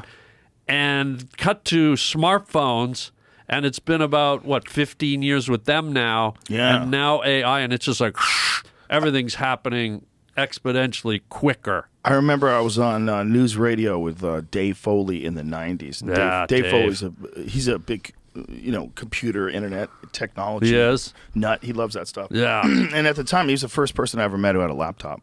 Okay. So he had a laptop back then. It was one of those Mac laptops, the black plastic ones back in the day. Oh, yeah. And Delicious. he had this app running in the background where it gave him constant news. He's like, look, if I keep it connected to the internet, it constantly gives me news. Yeah. And I was like, whoa, you get your news from the internet? This is crazy. So it's like all the news stories of world events And so when I look back now at how we're just inundated, like constantly inundated with like world conflict stories, world events, world problems, world environmental crises, world starvation, world floods, like world volcanoes with lightning, like, oh, it's going to never fucking... I remember that moment, that very moment when I was looking at Dave's laptop and I was like, wow. Like the internet just going to feed you the news in real time. You don't have to tune into the news. You don't have to go buy a newspaper. Yeah. Like this was like this profound moment for me where I still look back at that day and I go, that was the first time I ever saw like a baby supercomputer. Oh, look, it's a little baby. The news. And the news on the ironically, you're on a laptop. show called News Radio. Crazy. Very Matrix. ironically. Very ironically. Yeah. Yeah, I'm excited to see where it goes, because I think the next evolution of this could be tractor beams, it could be particle movers, it could be, as ridiculous as it sounds, the transporter beam on Star Trek. Mm-hmm. I feel like, maybe 50 years, maybe 100 years, people are going to look back and go, wait, you went to a place called an airport? You got on a tube and flew 18 hours to Australia? Like, I think we're going to be at a place one day where maybe they can rearrange our molecules and particles and beam us. I feel like if we can imagine it, it's going to happen. Yeah, I bet it's going to happen. I mean, because isn't it funny that Star Trek figured that out, but they didn't figure out computers, and they didn't figure out cell phones. They had walkie-talkies. Remember? Kirk out. They had the communicators. Over. Yeah, but it was a walkie-talkie. Spock, it wasn't, I've got diarrhea. Send me some Pepto-Bismol immediately. But it wasn't. You couldn't both talk. Like if you and I were on a phone call together. yeah. What's up, Harland? Hey, what's up, dude? It's not. It's like, hey, Harland, how are you? Over. Yeah, and there was no video component. Yes, you had to wait. Idiots. Those idiots didn't even have FaceTime. Dumb. They got to get back to the future. They didn't have nothing. Dumbasses. Yeah, remember that? Yeah, thing? it had a twirly thing. Look at that It stupid had piece an of shit. acid trip like kaleidoscope. And who knows what those buttons are even for? They're not even labeled. What if I actually find think- that thing on the beach? I don't know what to do with it. I think it's an electric razor, if you ask me. I think it's straight bullshit. Yeah, I think it's stupid. a garage door opener. I like how it had to flip closed, though. I used Yeah. to love that about old phones when you could hang up like Oh, that. I love Snap. that. Snap. Shut the fuck up. Fuck you. Yeah, like those razor Shut phones. the garage door. I remember Yeah. I had one of those razor phones. I thought I was James Bond. Yeah, you could express yourself with them. Bro, you know? the razor phone was the shit. Yeah, what did that one do? It was just this thin little beautiful piece of metal. Yeah. And it had a terrible battery life, unfortunately. Yeah. Because most phones had insane battery life back then. Your phone would last for days. Right. Because like the phones now, they just have so much electronics and Yeah. this beautiful screen and high resolution. Yeah. It's doing things. You're playing games on it, and you're taking pictures. Like your battery, but still your battery's good for like a day. That was the shit. Yeah. I had one of those. I thought I was in space. Well, I also like the little side saddle. Did you have the holster on your belt? I tried that. I couldn't do it. I felt like such a dork. Oh, and this I is coming loved from a it. guy who wears a fanny pack. Yeah, right. I couldn't. You like to play with guns. You have guns. I don't play with Well, guns, hunt. sir. But this phone right here for me was the fucking shit. I could never imagine seeing somebody with one of those today.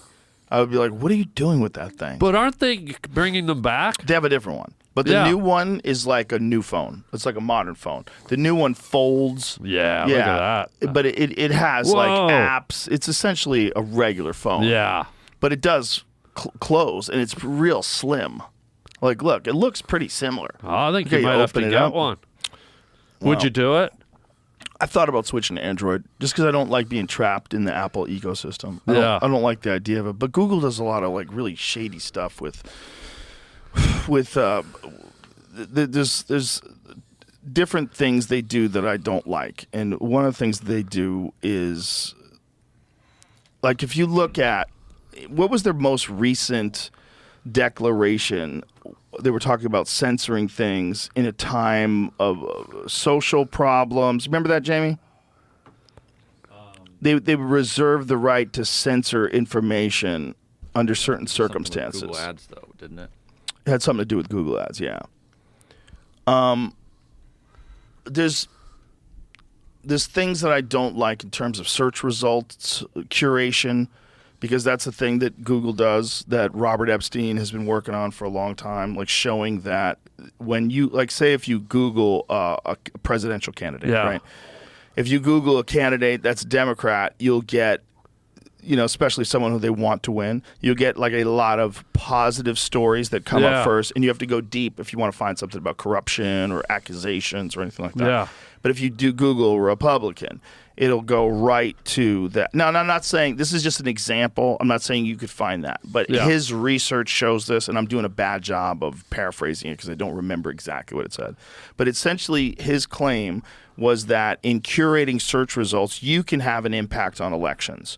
In curating search results and putting positive things for the people that you want to be elected in the prominence of the search result, if it's not an organic search result, if you actually are curating it, you can affect the way people feel about candidate, and that will affect the election results. Okay. And so that's an issue. That's Google. Yeah. So I have an issue with that, and Google is Android. I agree. I hate But that. I also have an issue with the Apple walled garden. And I think there's a lawsuit going on right now about that, where they're Right. trying to get people to, because of iMessage and, FaceTime and all that Yeah. stuff doesn't work on other phones. Oh, right. FaceTime does sort of, but you have to take a few steps, and that's a new thing. A new thing is like if you FaceTime someone on an Android phone, they have to take a few steps to do it. Okay. I wonder how that works. I've never tried that. Have you ever tried that? I haven't tried Let's it. try it right now. Okay. I'm going to FaceTime Brian Simpson. Okay. FaceTime Brian Simpson. I'm going to FaceTime O.J. Simpson. Yeah, it gives you like a link to send them or something, right? Okay. Is he still alive? Look at that. It said, I haven't seen O.J. Simpson. Wait. It's answering questions. What 'Cause the it F? thought we were really asking about Maybe O.J. I should Simpson. reach out to him. It didn't give me a link to send. Where's the link? I think it's up on the top, like where the other buttons are. No. Hold on a second. It didn't work. So I have to... How do I do it if I want to send him a text? FaceTime Brian Simpson. FaceTime O.J. Simpson. Okay. Send. What the fuck, you piece of shit? Oh, wow. Went This is- right to Hertz Rent-A-Car. Hold on. Be quiet for a second. Well, Shut the fuck up. well. FaceTime Brian Simpson. Okay. All right. It said join my FaceTime. All right. I sent it to him. Now let's see if it works. So let's see what he has to do. Who's Brian Simpson? He's a hilarious stand-up comedian Oh. that is performing tonight at the Comedy Mothership. Oh, awesome. And he just released a special on Netflix that's amazing that Wow. he filmed at the Mothership. So it says invite sent. Maybe I should call him and tell him what's going on. Who, Brian? Yeah. Okay, this is just holding me up here. It's not doing. Hold on. Call Brian Simpson. All right, here we go.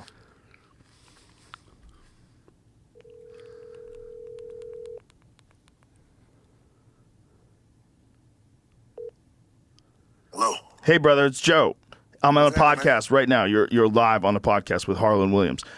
We were talking about how Apple keeps people from being able to use certain features like iMessage and FaceTime. And I was saying that you can FaceTime someone that has an Android phone, but there's a bunch of steps they have to take. I don't know how to do it. So we're trying to figure out how to do it. I'm going to FaceTime you right now, okay?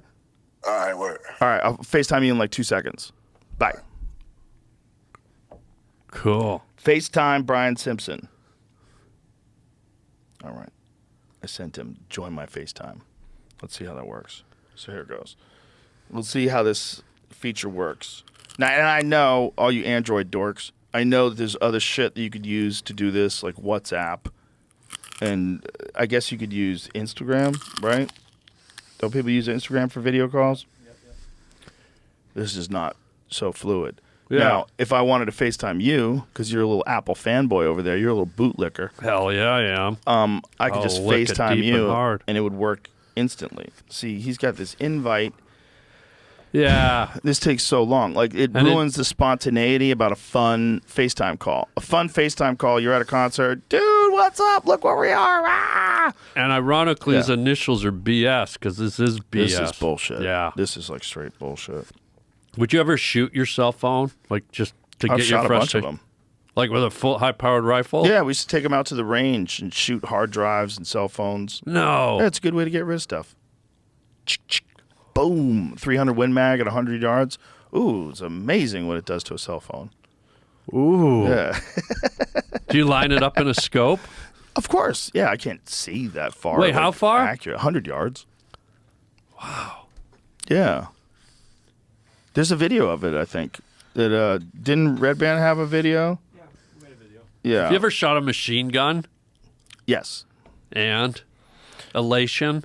It's kind of interesting. It's scary. It says, I'm waiting to be let in. Oh. This piece of shit. Yeah, Forget it. I'm going to tell him forget it. Yeah. Wait a minute. What is it doing here? It says join. Is it working? Waiting for others. No, this is horseshit. It doesn't work. I'm telling him forget it, brother. Son of a bitch. See, but this is the thing that people are complaining about. Yeah. That it forces people to think you're a fool for having an Android phone. So you just go out and get an iPhone, and iPhones have dominated the market because of that. Yeah. So, like, I think the numbers are with young kids, the numbers is like, it's something like 80-something% of kids have iPhones. So Yeah. the kids that don't have iPhones, they get left out of iMessage group chats. They Yeah. get talked shit to. Oh, what are you, poor? You got an Android phone? Yeah, it's That's- a class thing. It's a class thing. It's weird. It's a weird thing. I don't like it. What do you think the evolution of cell phones are? Do you think it's like Neuralink, where we're just like, Yeah. you know, we're thinking our communicative thoughts, or Yeah. what's your thought on that? Yeah, 100%. Or Really? Yeah, that or a wearable. Maybe something that like you wear and it touches your temples. Right, because You know? the concept that we're like, this goes back to what I was saying about flight. Mm-hmm. Like, wait, you guys carried these boxes around and Yeah. held them to your head? Yeah, well, I mean, just this alone was magic 100 years ago. If you brought this 100 years back, people would think you're the craziest wizard that's Oh, ever yeah. lived. I have the Yeah. answers to all questions. Yeah. And they would say, oh, my God, people in 2024 must be so smart. And then you come Yeah. to 2024 Yeah. to like a MAGA convention. Yeah. And you're like, you see Robert De Niro getting yelled at the fucking, while he's doing his fucking press conference. He'll never leave. Yeah. You're like, what is this? What This was is the people- point of This is that? 20. I don't know, but this is people in 2024. Whereas if you gave this to people in 1924, they'd be like, there's no way everybody will have the world solved. Yeah. Once they have these, oh my God, then they have all the information. Yeah. And then people will know exactly what everybody looks like. There'll be no more catfishing. Still chaos. Well, And now, like, there's filters that you could use where from just a small snippet of your conversation on this podcast, I think they need about 30 seconds, Yeah. 30 seconds of your voice. And then I could pretend to be you, like just talk like this, and the audience would see you with what you're wearing, the way your hair is, everything What? in your voice. So everything that I say, like me saying this right now, Yeah. it would be you saying this right now. Damn. Your voice, your face, your body, everything looks like you, all through AI. whoa. So there's no fucking way to know what anybody is saying that's not true. And then there's a big issue right now with Yeah. celebrities, especially women. They're making porns with them. Oh, they're They just changed superimposing like they celebrity's just face onto swap with Wow. AI.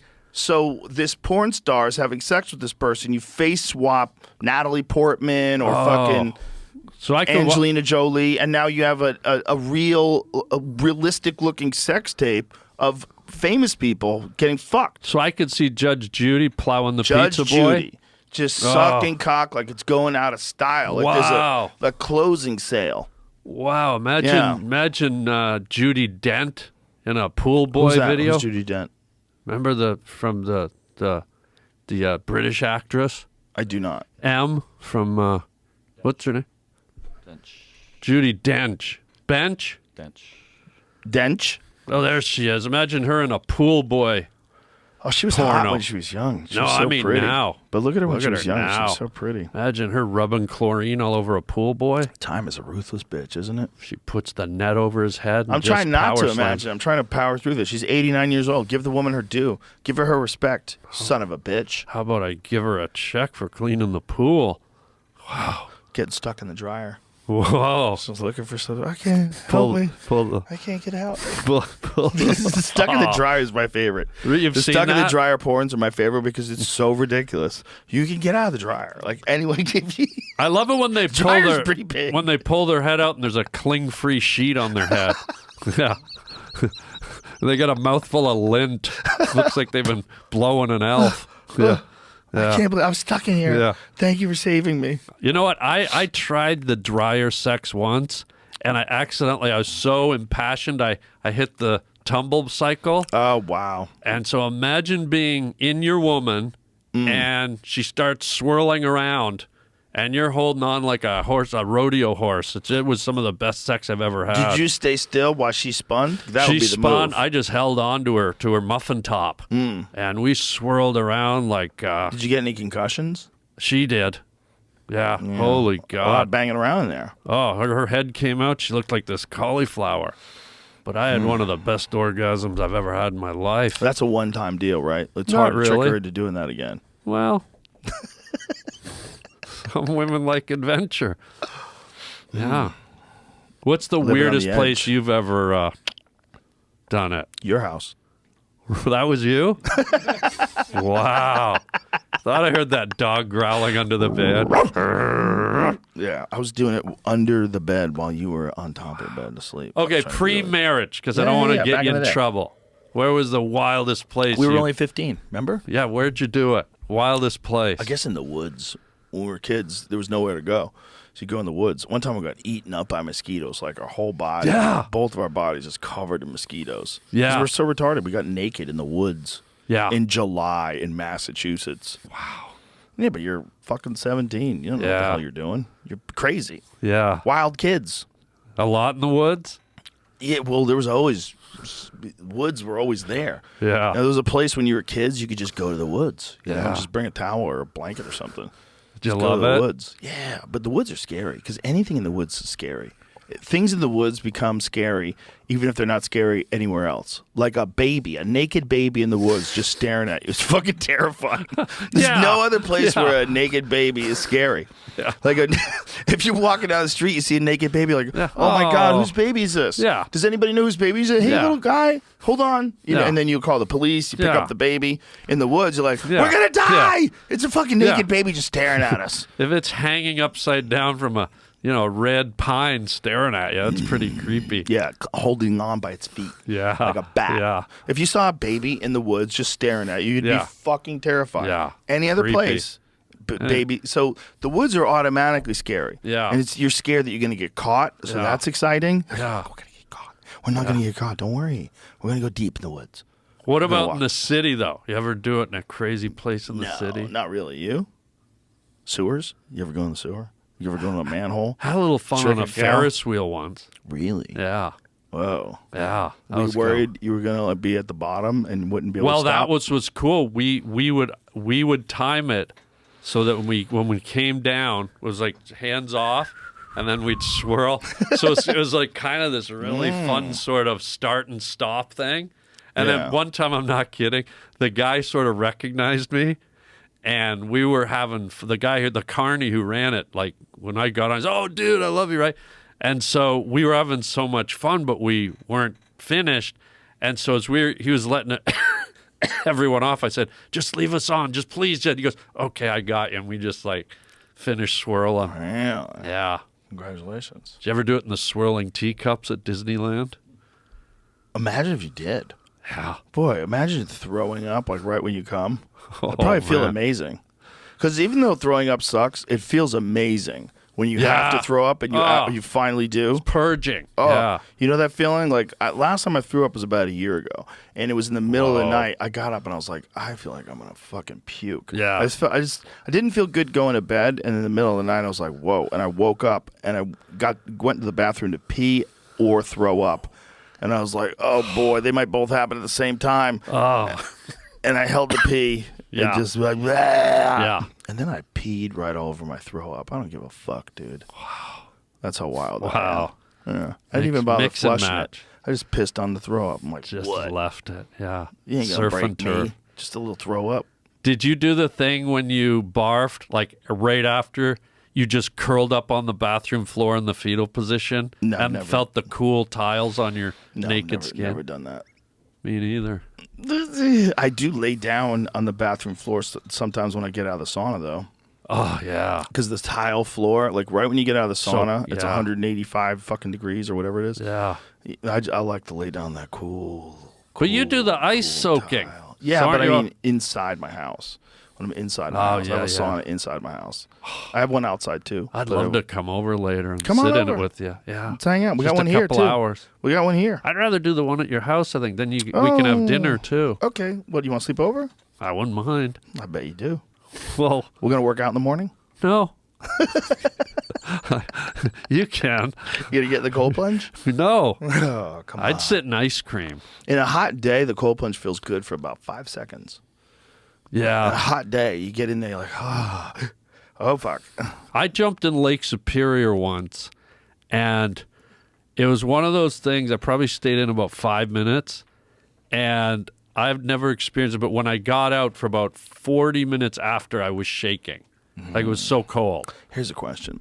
Lake Superior, massive lake, used to be Yeah. a glacier, right? Yeah. Okay. Biggest of the Great Lakes. Most of North America, at one point in time, at least half of North America was covered by like a mile-high sheet of ice. Okay. Right? So you have this time period after the Ice Age where all that melts.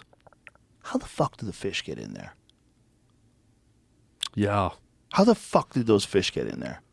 It's a mystery. That's a really good question. How those lake trout get in there in the middle of the country? Yeah. These big-ass, giant lake trout. How the fuck Yeah. did they get in there?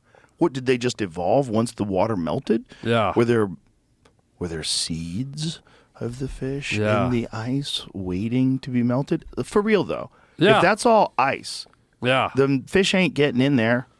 How do they get in the middle of the Well, lake? The there- lake is fucking huge. It's filled with fish. There is a possibility, it's an extreme one, but I'm trying to answer your question, that a predatory bird like an osprey or a gull or some kind of fish-eating bird Flies from the caught, ocean. caught a fish in a local river or a nearby lake adjacent to Where are those nearby lakes if the entire continent the is entire covered region in was- ice? yeah. Well, have you ever been to a like a farm or anything like that? And sometimes they have those water troughs that they leave out for the cows, but they've been abandoned. Or you come to a place where there's like a little puddle in a field or something, Right. and somehow there's fish in it, Yeah, and there's sometimes. newts and there's aquatic creatures, and you go, how did they get here? Right. How did a newt get up an aluminum bin and get down into this ecosystem that's evolved here? It's fascinating. Your question kind of raises the questions for all of creation. We can look at evolution, we can look at the dawn of time, but it's really, has it ever been answered? Not totally. I mean, they don't have an exact time by time, like day by day timeline, but do they have an answer to how fish got into the Great Lakes? I can't believe I never asked that before. I Well, never that- even thought of it before. Well, I'm this like, is what huge body happens. of water. Of course, there's fish in there. But if the whole continent Yeah. was covered 10,000 years ago in ice, what the fuck happened? Well, you might have to say, okay, somewhere there was a tributary that Yeah, came has to be. from the ocean. No, it would be from north. It would be from up north. Right, but where it did the weaved fish come down from there? Hudson's Bay down into Superior, and the ocean fish Maybe they somehow, probably swim upriver from the warm areas.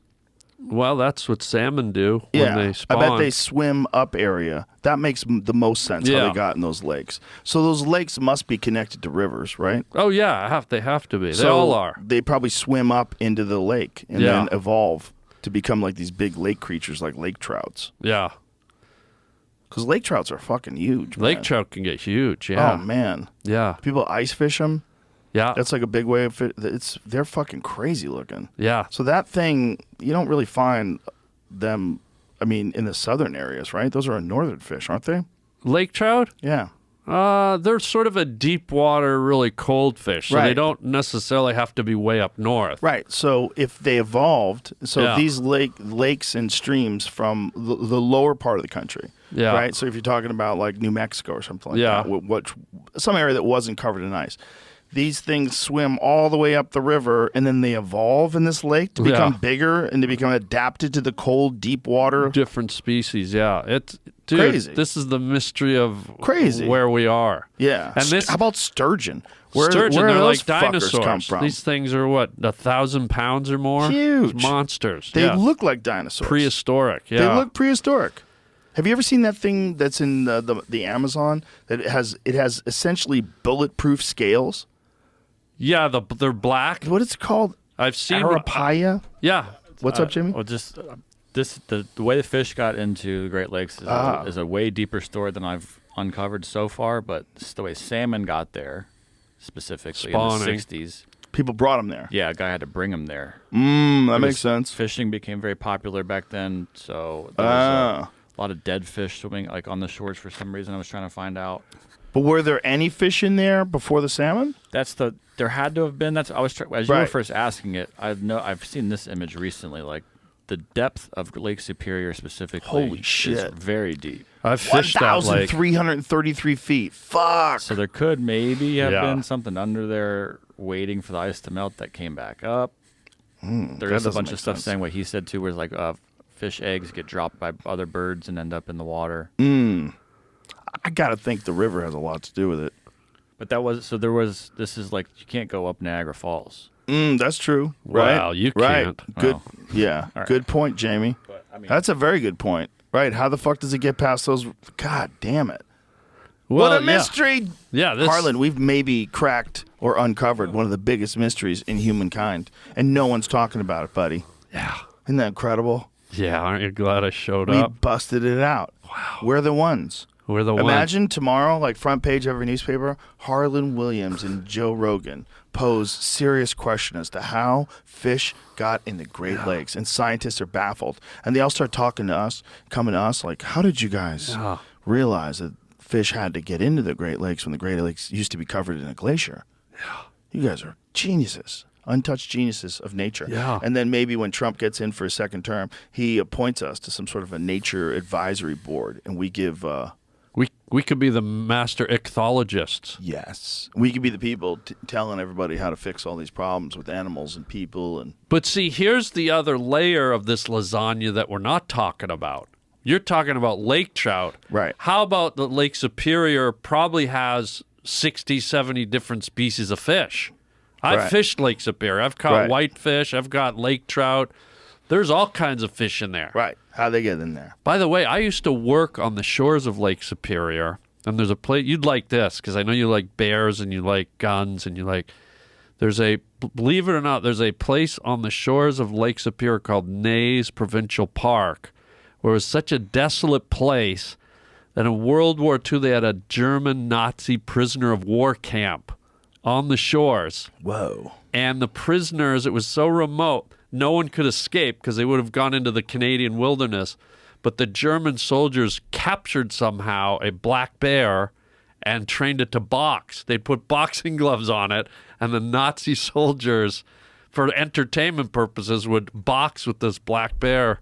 Jesus Christ. And they sunk a whole bunch of wartime vehicles in Lake Superior. Whoa. Yeah.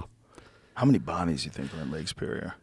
I don't know, but they might be preserved. It's so cold. That's what I'm thinking. If you went down. Yeah. If you dropped him all the way to the 1,300 feet, just this creepy skeleton with his 1970s jeans on, Well, bell bottoms. he might not even be a skeleton. That's what I'm saying. It's so cold, he might Ooh, still right. have flesh and just be like your baby in the woods, just like, hi, Joe. Ooh. Would you like a No, fresh something would eat him. cauliflower? Don't you think something would eat him? Maybe thing's more alive down lamprey eels. This thing's alive down there. They'd eat him. Lampreys. You But ever aren't seen a they, lamprey? Aren't they a saltwater creature?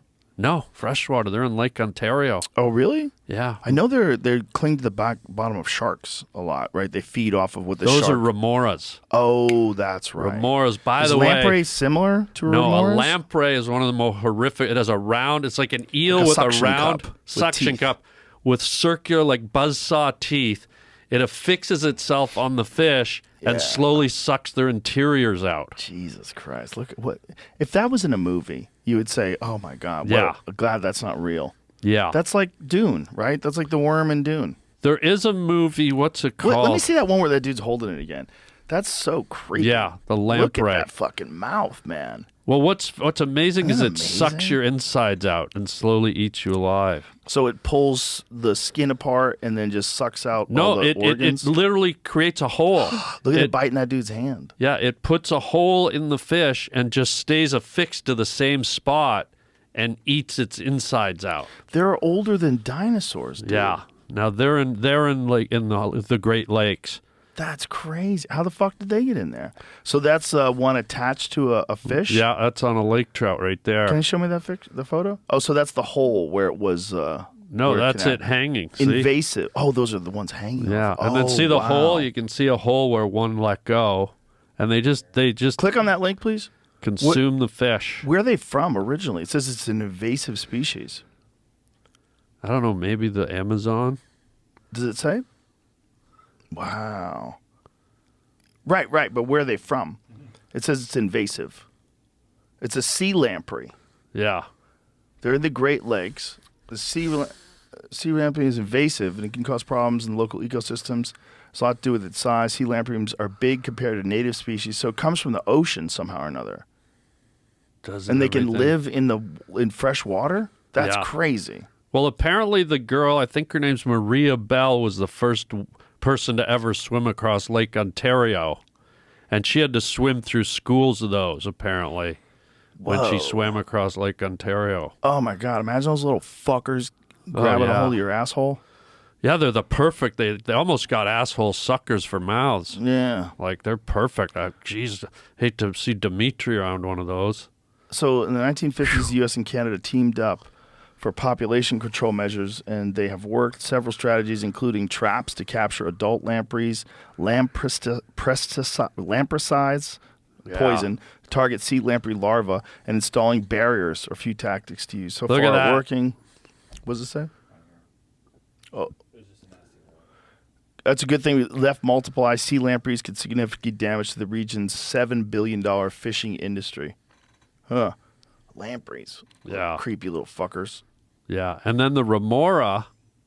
Look how weird that thing is. The remora has a suction cup on its head. So the top of its head is a suction cup. Look at that. And I was sexually assaulted in Florida. I had been eating a bacon sandwich and spilled some on my lap and went swimming, and that thing sucked me for about an hour and a half. Look at the top of its head. Well, someone's not paying attention. I'm paying attention. Well, I had a sexual assault and you glazed right I over didn't it. Believe you.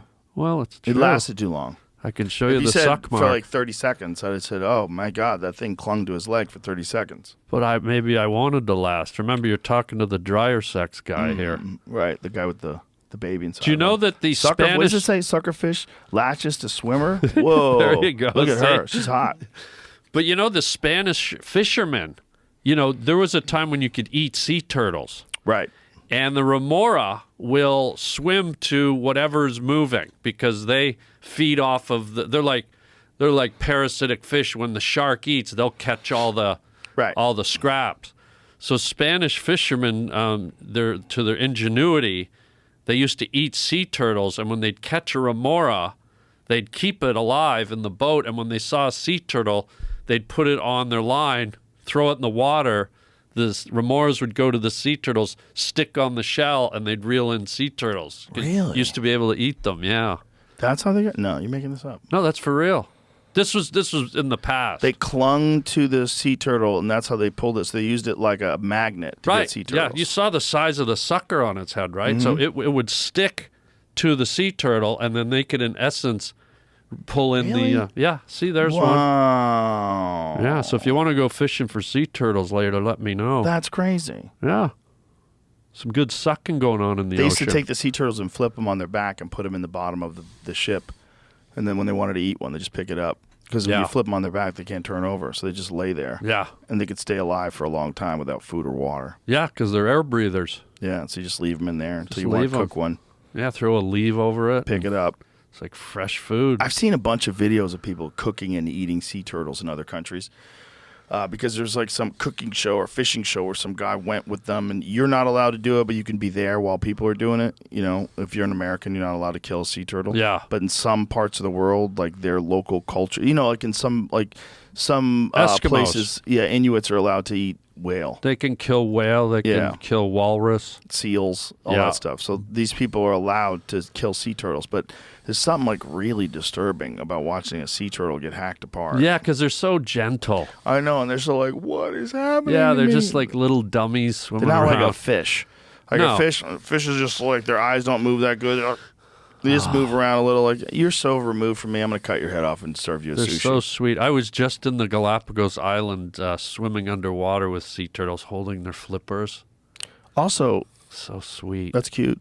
Also, Well, sea turtles. Trying to seem tough, but Turtles are always good guys yeah. in movies, and like Ninja Turtles, they're the good guys. Yeah. Right? There's like, turtles are like your friend. Yeah, they're buddies. Yeah, they're your Yeah. wise pal. The turtles are never cunts. It's never Well. like a cunty turtle. In like movie depictions. Yeah. Can you think of a cunty turtle? God. Remember that giant turtle that fought Godzilla? And he, like, fire Oh, would come out yeah. of his Yeah. shell. There his you go. shell. There's He your would go example. fly. He would spit Yeah. around. What was his name Yeah. again? Cunty? No, I don't think so. Well, But like turtles, that's like one of those things that happens with people. That's why people like love bears, because you have teddy bears. You know, you Yeah. have teddy bears, and you got Yogi, and only you could prevent forest fires, all that stuff. Like, oh, bears are your friends. They're sweet, yeah. and it's what a great PR campaign these murderous assassins have pulled off. Yeah. Getting us to like reintroduce them into areas where people are like, we're Yeah. your friends. Yeah. They're not. They're monsters, big ass monsters. Yeah. With a good PR campaign. Polar bears will eat you faster than they'll do anything else. Here's a fact. Owls are dumb. I thought they were wise. I did too. I What? talked to a woman who trains birds, and she had all these different birds. She had hawks and peregrine falcons and all.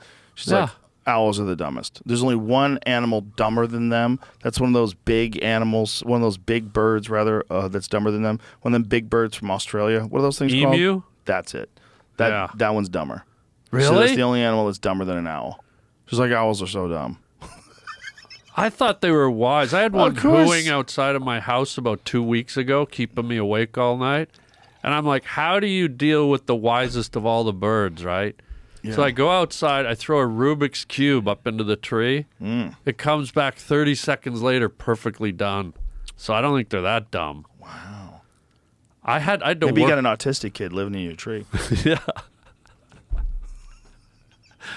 Johnny, I'm trying to sleep. Come down, Johnny. He's up there counting out loud. So check this out, Joe. I He's out there doing log math in his head.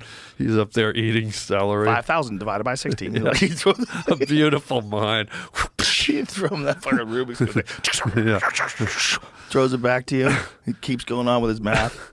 I did do a movie once where I played a wizard, and I had a Eurasian eagle owl. I think they're the biggest of all the owls. And they trained it to land on my arm on the big leather glove. Yeah. And I'd never worked with owls up close like that. And the trainer, he was sitting like this with his talons. And the trainer said, grab the back talon and pull it. And I said, well, I don't want to hurt the thing. He said, no, pull it. So I grabbed the back and I gave it a tug and it didn't move. And he goes, no, pull it as hard as you can. And, these are these big claws. I grab it. I could not move it. And he goes, this is what an owl's death grip feels like. When it clanks onto something, it's over. I could not believe the strength in that talon. It was crazy. Yeah, I mean, they're raptors. Yeah. They're just It's wild. their claws. When you see an eagle's claw, when they give you a close up of an eagle's claw, Yeah. it's like a human hand, but with Oh, yeah. spears at the Yeah. tip of the fingers. But I didn't They're so understand the big. strength of them. So strong. It's just like much stronger clamp. than your hands. Yeah. Oh, yeah. Well, imagine what they do when they just snatch a salmon out Yeah. of the water and fly away with it. I Look tried at those it. things, man. Yeah. That's insane. I mean, that is straight up dinosaur tools. Look Yeah. at that. Fucking crazy. great. And look at all the texture to it. And Yeah. all the muscles and tendons. Yeah. What a monstrous. And way more powerful than you would think just by looking at it. Oh, yeah. I yeah. actually the if you look at the claws of the osprey, Look at that owls. those are fake. He's got two hands, bro. That's real. No, those are No, wait, that's the That's wise fake. owl. That's the real wise owl. That can't be. I don't He think reads those are books real. with those. Yeah.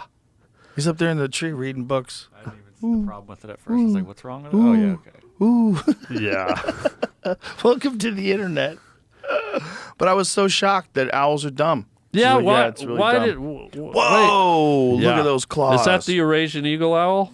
Oh my god! Great horn. Oh my Great god! horn. The great horned owl. Look at those things. That's Yeah. so amazing. That's what took my chihuahua. Did it really? Yeah, I had a chihuahua and one of those bastards, because they're big, too. They're They're are big. fairly big. So They get a lot of cats. Imagine my little chihuahua getting picked apart by that. I have a friend, and he was telling. I think Steve Ranella was telling us on the podcast. Was he about they found this one owl's nest, and it was filled with like cats' little collars. Oh, wow. Yeah, there's like 30 different cat collars. Yeah. Something like that. Yeah, that's... You're like, that's what the fuck, man? They're just snatching cats out of people's backyards. Yeah. And like I Tabby, said, it's a... Tabby. Yeah. Dive right in. Gone. Gone. When- Yeah, if not you even hear... a sound. If you hear this, if you hear... Whoo, And Yeah. You ever heard like the difference between the sound an owl makes when it flies? They've done like these, like where they record the noise. There that is it, no like, sound. It's insane. it's silent. when you see a hawk do it or an Yeah. eagle do it, there's all this different Silent. birds have noise, and then the Yeah. owl makes like no fucking The noise. aerodynamics of an owl, they're like stealth bombers. Yeah. Just silent. You know, another wild one is tuna. When tuna go through the water, they can go through the water to grab someone and grab something, and they don't even make a ripple. Like when they go over the top Really? of the water, it's crazy. I watched video of it. It's bizarre. Wait, when they jump? Yeah, no, when they're going through the top of the water, Oh, they I just see. slide through it like a knife. Like a night, yeah. So that's a hawk. Yeah. And Now now watch the owl. it's Kenz's turn.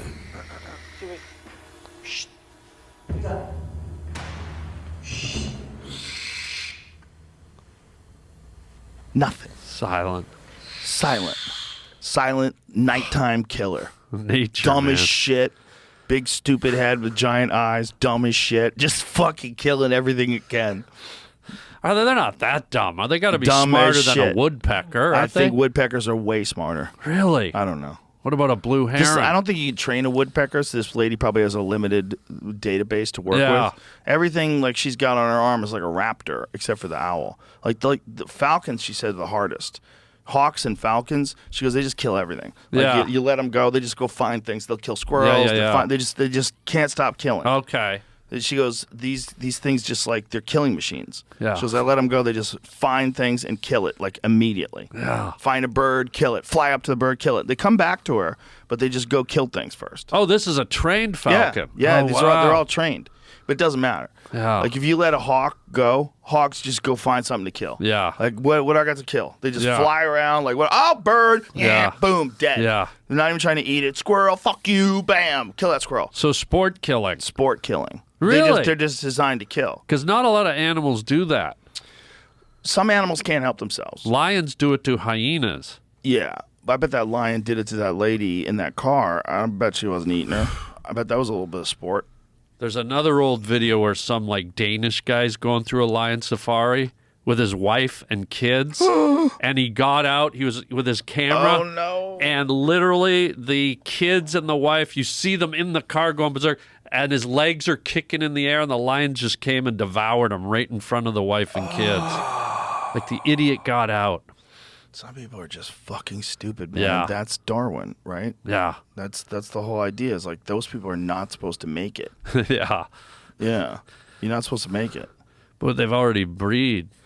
That's a problem. Yeah. Well, at least the kid has the benefit of seeing his dad get, like, my dad was so dumb.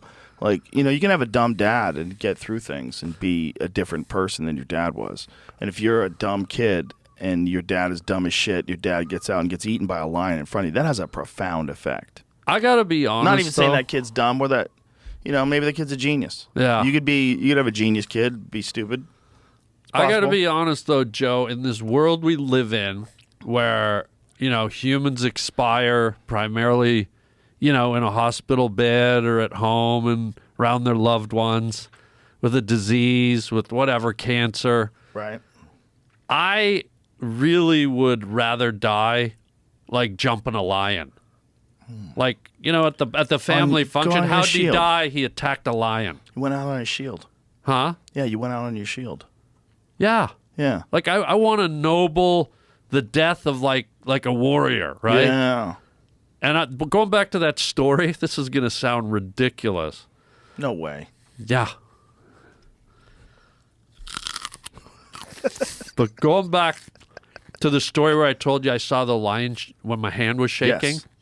there was that terrified part of me. This is for real. There were 2 male lions, no one else. I'm in the middle of Africa.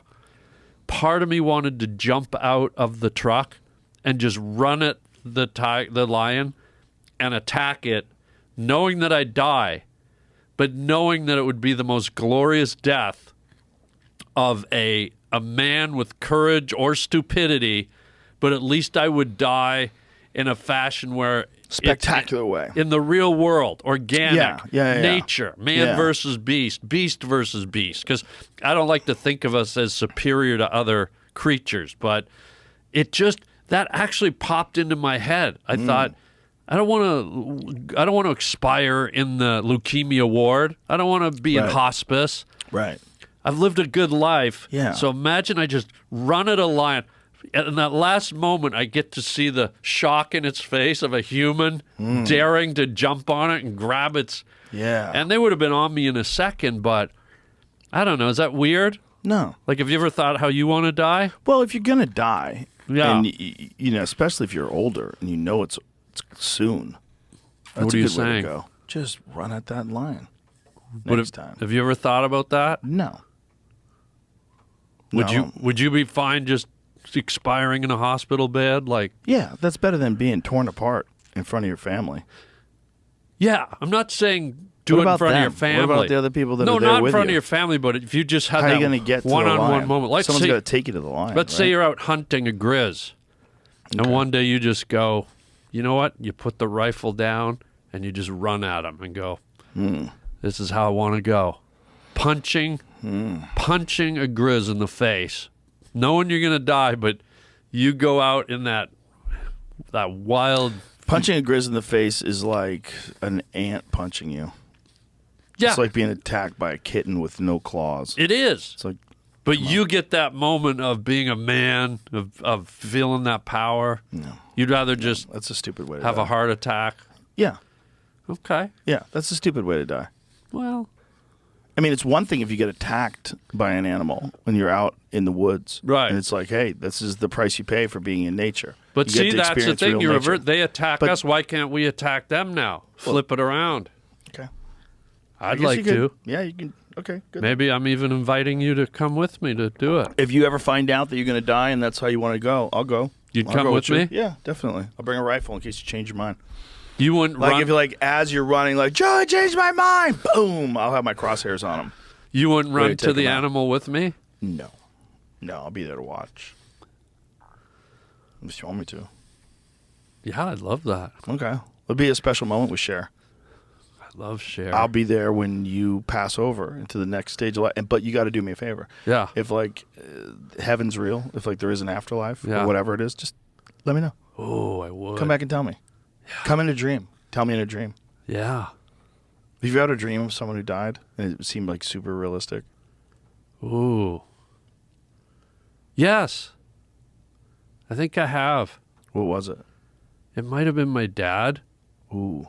Yeah, I just remember being really sad, like he's gone, and there was like this wave of emptiness. Because my mother did die. And are your parents still with us? Yes. So when my mother died, like this hole formed in my heart. Like it literally felt like a hole. And it can't close. Like I can come to peace with it. I can be at harmony with the fact that she's gone, and I wasn't even super close with my mom, but the hole that got left in my heart is like, ooh, if I focus on it, I can feel it immediately. And it's that just that connection to the mother, the person that brought you into this world, Yeah. is really, really powerful. And so in the dream, what happened with your dad? I can't remember. It's foggy. What I remember more than the actual moment is that feeling of emptiness, that, oh, they're gone, just gone forever. And it was really sort of this sad, crushing feeling on my soul. It's powerful. I had a dream after Phil Hartman died. Ooh. And it wasn't that long after his death. And in the dream, I ran into him, and it was very realistic. Because we were outside, and he had like one of those folding lawn chairs, and it was on the ground. And I said hello, and he was explaining to me that him and his wife had worked it out. You know, this is after his wife killed him. Yeah. You know, like, you were right there too, right? I wasn't there when it happened. No, but you were I was working the show when it yes, happened, yes, right? Yeah. Jesus. And he laughed about it, like, yeah, we had a lot to work through, like, but we're good now. Something along those lines. And then he sat down in the lawn chair and like fell backwards, like it stumbled backwards. And then I looked and he was gone. It was really weird. And then I realized it was a dream. And then I woke up. But I remember thinking, like, in the moment, like, that seems so realistic. Like, he was like telling me he's okay. Because I had tried to get him to divorce that lady a bunch of times Really? while I was working with him. Yeah, because they would fight like crazy fights where he would just disappear for a couple. He would leave the house and he was telling me he wanted to get divorced, but he didn't want the lawyers to take a third because it's like I was like just give Third? It. I was How like, about a half? No. The it's 2/3. So the lawyer takes a third. This is what he was telling me. He's like, I go, just give her half. You're always going to make money. Just get out, be free, just be you know. And he was terrified of that. He was terrified of leaving. And so when he finally decided to leave, she murdered him in his sleep. She shot him, and then she shot herself. And my friend who was a cop was actually there when she shot herself. So that happened when the police approached the house. Yes. Oh, wow. Yeah. The police broke into the house to try to save the kids, and she shot herself. The kids ran away from their mom, he told me. So he told I hadn't done stand-up in 2 weeks after the murder. I was just... Yeah. I just couldn't imagine anything being funny. And then I decided 2 weeks later to try to go to the Comedy Store. So I'm at the gas station. And while I was at the gas station, my friend, who was a cop, was there. And I was like, hey, what's up? How you doing? He goes, hey, how you doing? You good? And I go, yeah. He goes, I was there. I go, really? And then he told me the whole story about how he was there and they saw the mom in the bathroom with the gun. And the kids ran away from the mom when the cops broke down the door because the cops saw her in the bathroom with the gun. Yeah. And a lot of times in murder-suicides, the mother will kill her children too. Yeah, of course. Yeah. And so she was in there with the gun talking to the kids, and the kids freaked out. And then when they broke down the front door, the kids ran away from the mom, and she just blew her brains out. The only good side is they didn't see her do that, I'm guessing. I'm hoping they didn't say that. There's no good side. I mean, there's no good side. You lose your mother and your father in a murder-homicide in one night, and you're like, what? There's no good side. With your intuition, like obviously you were advising Phil to get away. Yeah. Was there ever a foresight in your head that she would murder him? Wow. No. Isn't that funny how we just don't know people? Well, no, but first of all, she was also on Zoloft and cocaine, and the family won some sort of a settlement with Zoloft. Not much, but there's instances where people mix Zoloft with cocaine that they have psychotic reactions. Yeah. And I suspect that's what was going on. And she was, God. they hated each other. They loved each other and they hated each other. It was one of those deals. Like she would insult him publicly.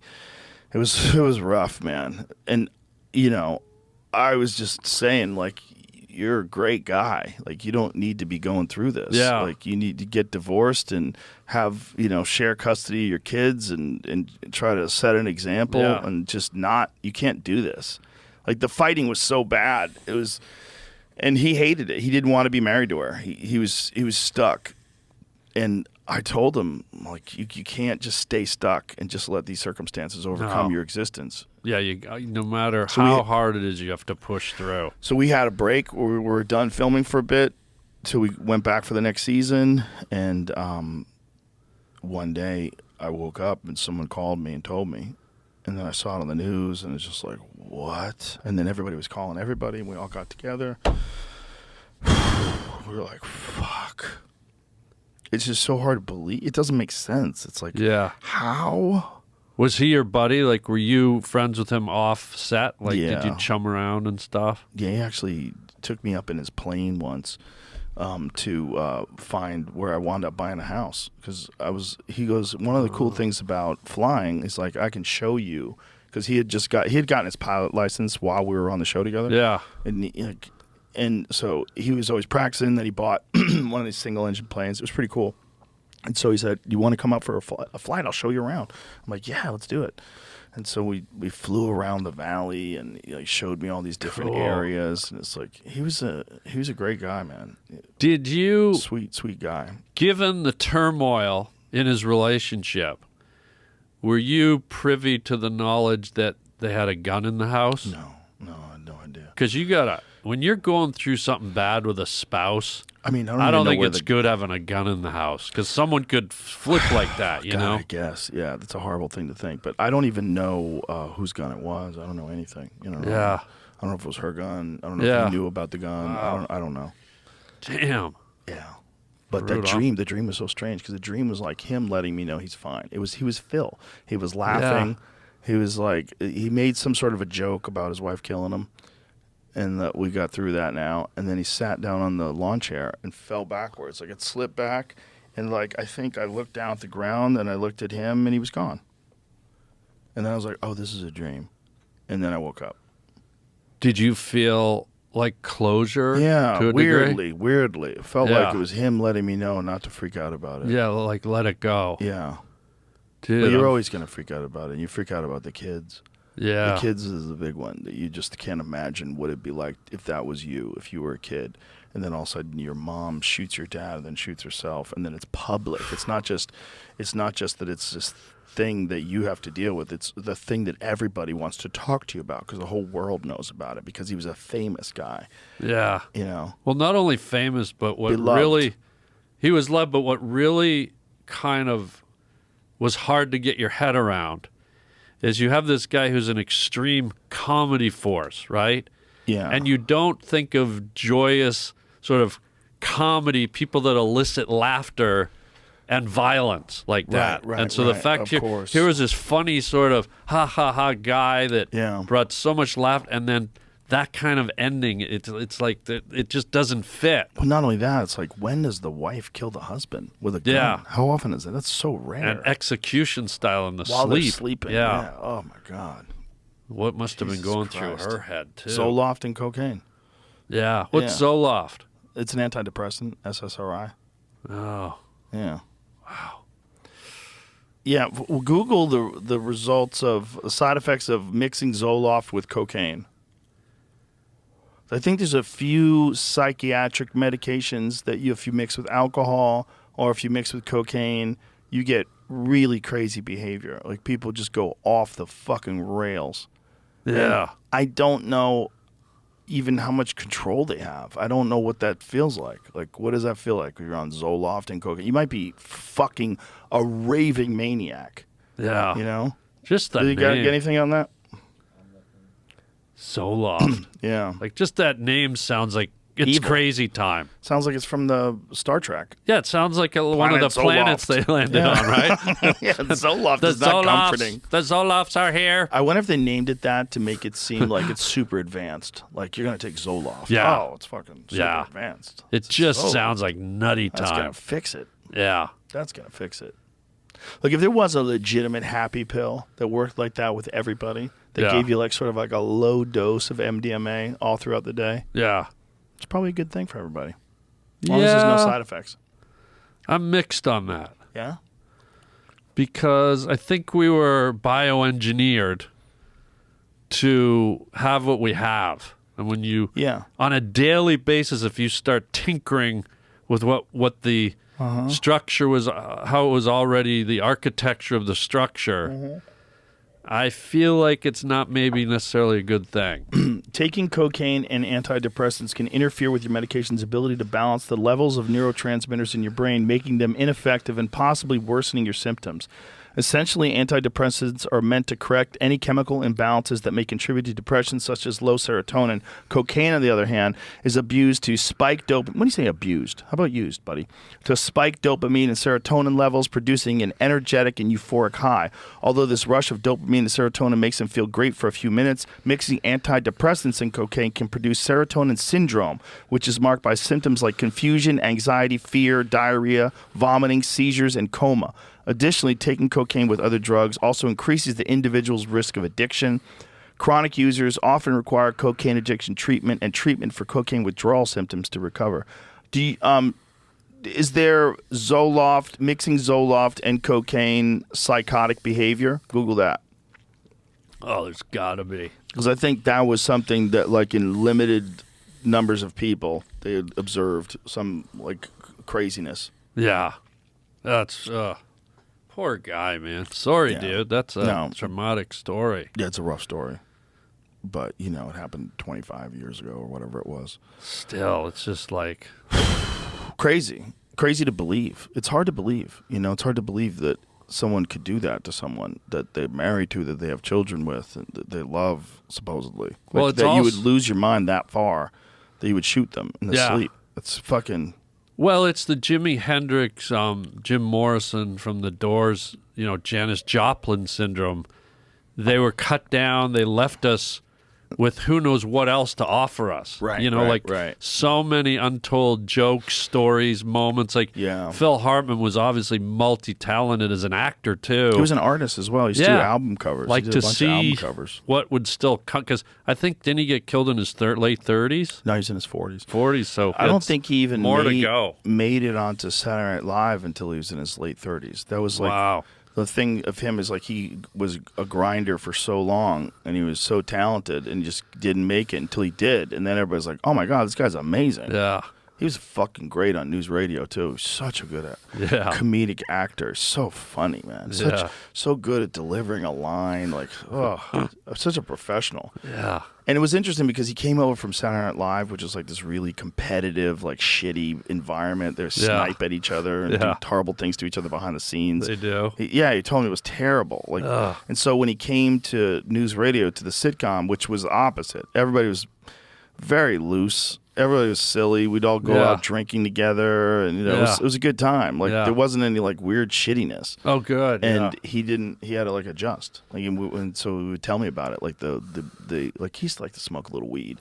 So I'd hang out with him, and he'd smoke weed. This is back when I wasn't smoking weed. And he'd smoke a little weed. We'd talk about stuff, and just, like, you know, like, he hated being there. It's like it was just all backstabbers. And I've heard that story at SNL. yeah, they'll steal your ideas for your sketches, and, you know, Jim Brewer had horrible stories about that, where he had sketch ideas, and he'd put them in, like, this spreadsheet, and they could read the spreadsheet of what you were going to do the sketches on. So other senior writers would steal those sketches and say, "We're doing something on that." Yeah. And just like, fuck you, man. Yeah. It was just like this constant battle. And he said he had it with cast members, he had it with writers. And so Phil was like, ugh. That's not conducive for comedy. That just... It's the worst. Yeah. It's the worst for comedy. But that's like that really weak man, like, backstabbing shit when they get power. That happens when they have too much power unchecked and no one's watching them, and they get away with things like stealing younger writers' premises, and it's all dog eat dog. Everybody's just trying to get to the top. Like, ugh. That's always been a part of stand-up. Always been a part of comedies, like people stealing people's bits, and the famous person steals them, and the unfamous person's fucked and destroys their lives. Like, we've seen it happen before. Has anyone ripped you off ever? Yeah, sure. A bunch of times. Yeah. I've confronted people, and they told me they wouldn't do it again. Then I heard they were doing it again. Like, there's certain people that have always been buccaneers. Yeah. They've always been joke buccaneers. You know, it's and, you know, they don't have any friends. Those people, they sometimes have like a vampire familiar opening act. So this opening act will go with them, and they'll steal bits from them too. There was a bunch of guys that got away with that before the internet rolled around. There was a predatory type of comedian that would just poach other people's premises and sort of rework them. They didn't have any. There was nothing that they did that was creative on their own. Everything was derivative of somebody else's work. Everything. I always heard, and I'm sure he could do, anything he wanted on his own volition, but I had always heard stories that Robin Williams was that guy. Yeah. Did you ever hear anything about that? I heard a lot of stories that he was that guy. Yeah, and I think Robin Williams was so, like, part of that manic sort of style. It's like this constant need to have a bit about anything that you're talking about ever. And killing, I think, was more important, and filling that hole inside of him was more important than anything. And so he would just do other people's stuff if he didn't have anything to say.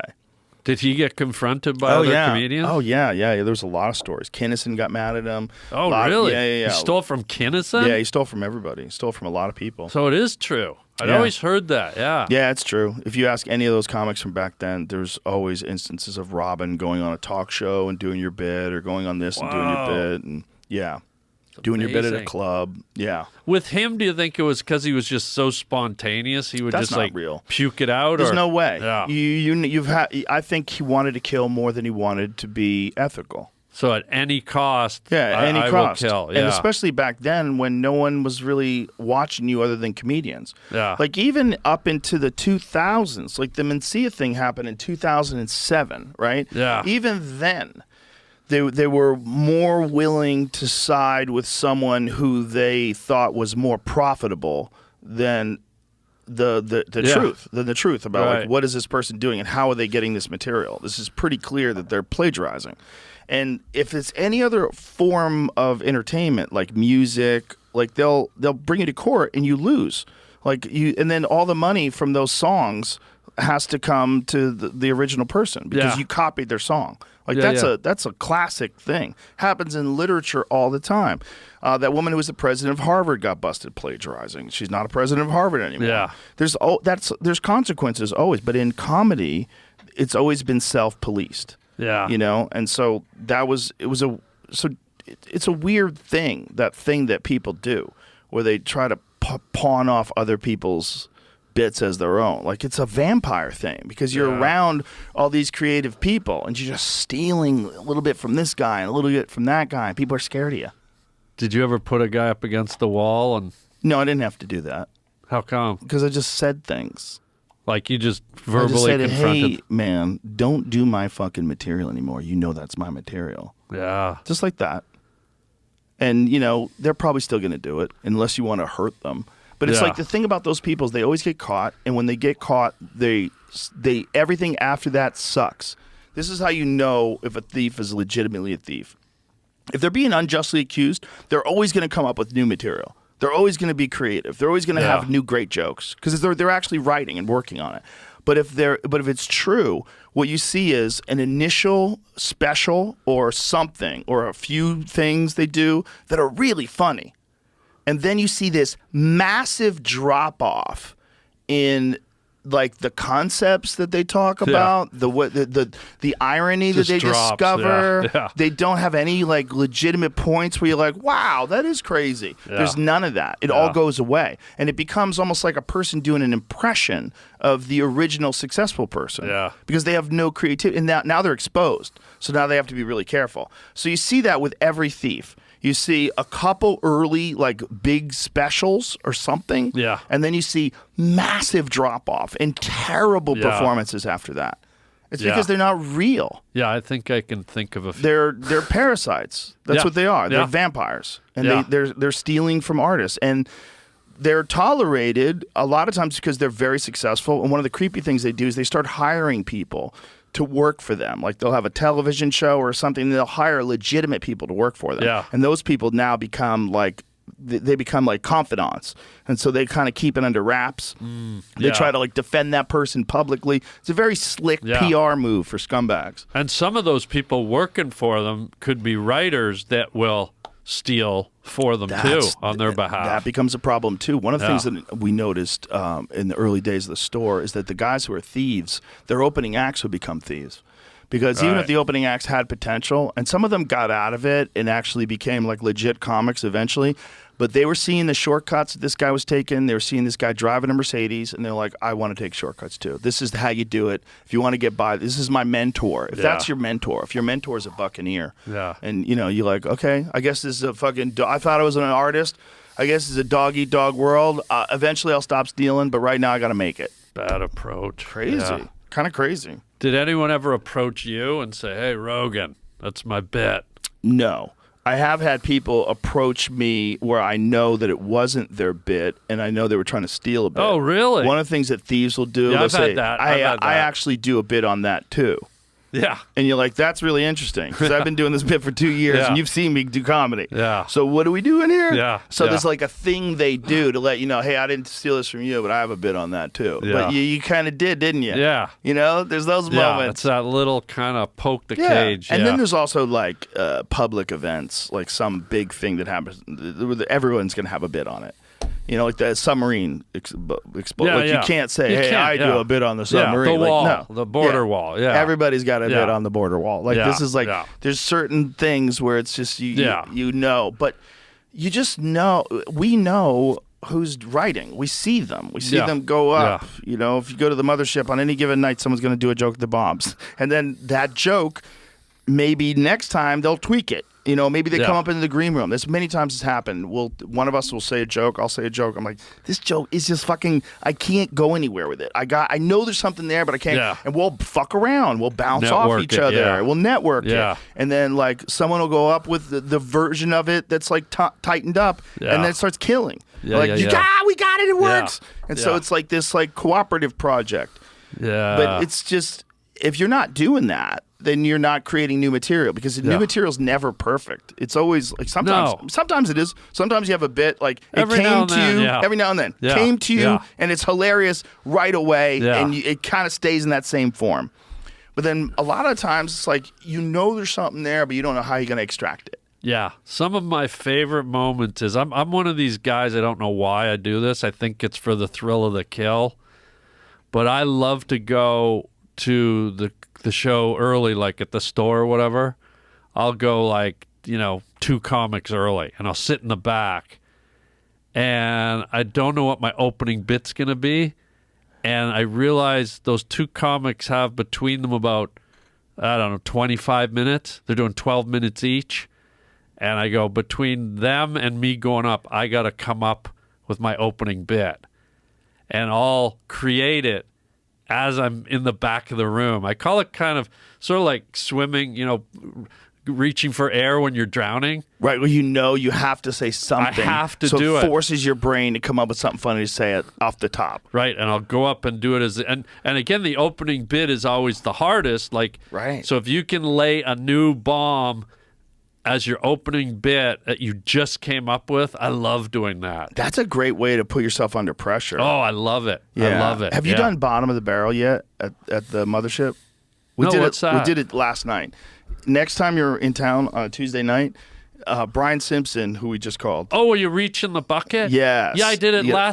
about a month ago. That's the best. Yeah, 'Cause yeah, your yeah. back is against the wall. Yeah. Shane and I did it last night for a half an hour. We do it together Oh, sometimes. wow. So Shane and I went up at the end of the show. Yeah. Oh my God, we had so much fun. That's it. It's We fun, had so man. much fun. It was so much. We're laughing. We're laughing so hard, and I'm laughing at him. We're laughing at each other. We're laughing Yeah. at the audience. The audience is laughing. It was like such a party because they know we're just pulling these things out. Yeah, you pull out words, right? Yeah, and you pull just out gotta- words. You got to. Oh yeah. So like it was cool as a team thing too, because sometimes he's ranting about something, we're all laughing, and I'll just while it's happening, I'll pull in the bucket, try to find another good one. Like what's the next one going to be? So we got one on deck, and so, but it's like having that thing where you're forced to Yeah. come up with something funny in the moment.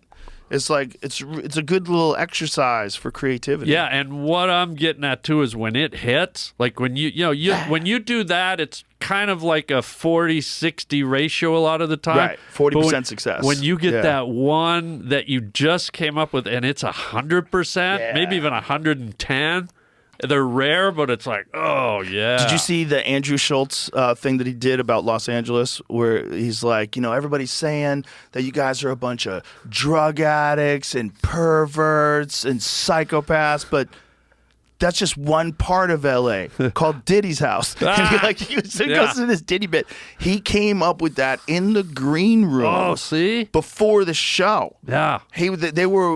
Derek was there while he was like getting ready. He was like trying to, and nails it Yeah. in front of everybody. I love First it. time he did it, kills. it's a great exercise because you know you've got the rest of your whole act. Yes. So in my brain, I go, let's go up and dive on the sword, see if I can, mine some gold.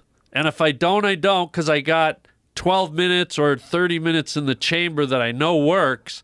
So I love that opening few minutes where you just like throw it out there, man. Yeah, it's good. It's exciting. Yeah, just putting yourself in a situation. Like sometimes when you're on stage and you're doing a bit, you ever go like in another direction just to see where it goes? Just take a little turn. Oh, yeah. Just see. You never know. And maybe that turn becomes like the best part of the bit. Oh, absolutely. But if you don't do that, so like that's how you tell the difference between thieves and comics. Thieves don't do that. Like all of a sudden they just have bits. Yeah. No, switching gears in the moment is amazing. And back to what you're saying about SNL, that's one of the reasons I love the purity of what we do is because you can deviate. You can create your own meandering pathway as opposed to structured sketches and stuff like that. It's really, I don't know, it just lets you soar, man. Yeah, I mean, you're great in sketches. You're great in Dumber and Dumber. That was fucking awesome. Oh, thank you. That was thank hilarious. You. Yeah. It was funny seeing you in there because like you were like one of my first friends that was in a giant movie. I was like, damn, look at Harland. Yeah, it was probably right around when I met you. Like, it was my first movie, and it was like, oh no. Spilled coffee on my Do you want white some shirt. celery? Does that help? I think it just makes it. If you rub it. Jamie, tuck me those paper towels. What is that, tea? No, coffee.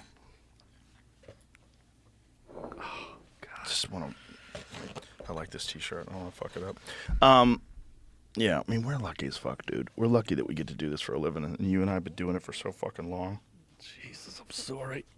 What are you doing to your dick? No, it's just. What are you doing over there? You pulling your tapeworm out? Son of a bitch. Dimitri. You did more preparation for this show. Joe, it's Dimitri. You're such a sick fuck. You really should go to jail. You should go to jail. We should deport you. We send you back to Canada for what you've done to me. So fucking stupid. You had to see it's warm. It's been in my groin for 2 hours. He had this in his pants. You the won't entire touch time. the cauliflower this summer. You'll touch my groin more. I'm not into plants, but I really like snake. Harland Williams, you're the fucking man. I love you to death. Thanks for Dude, being I'm here. so honored. Thanks for having me, Let's do buddy. it again. It's great. Let's do it again. I would be I'm honored. gonna need to recover for a few months, but then we'll do it. Take Dimitri with you. Okay, I'll leave him on the table. Yeah. He'll stay here forever. Okay, good. This is his new home. He'll Buddy. live amongst the arrowheads and skulls and shit. Thank you, Joe. My pleasure, brother. Great to see you. It's great to be Thank your friend, Yeah. to know you Thank all these you. years. Ditto. Thank I love you to death. Thank You're you, awesome. buddy. You too. All right, Thank bye, you. everybody.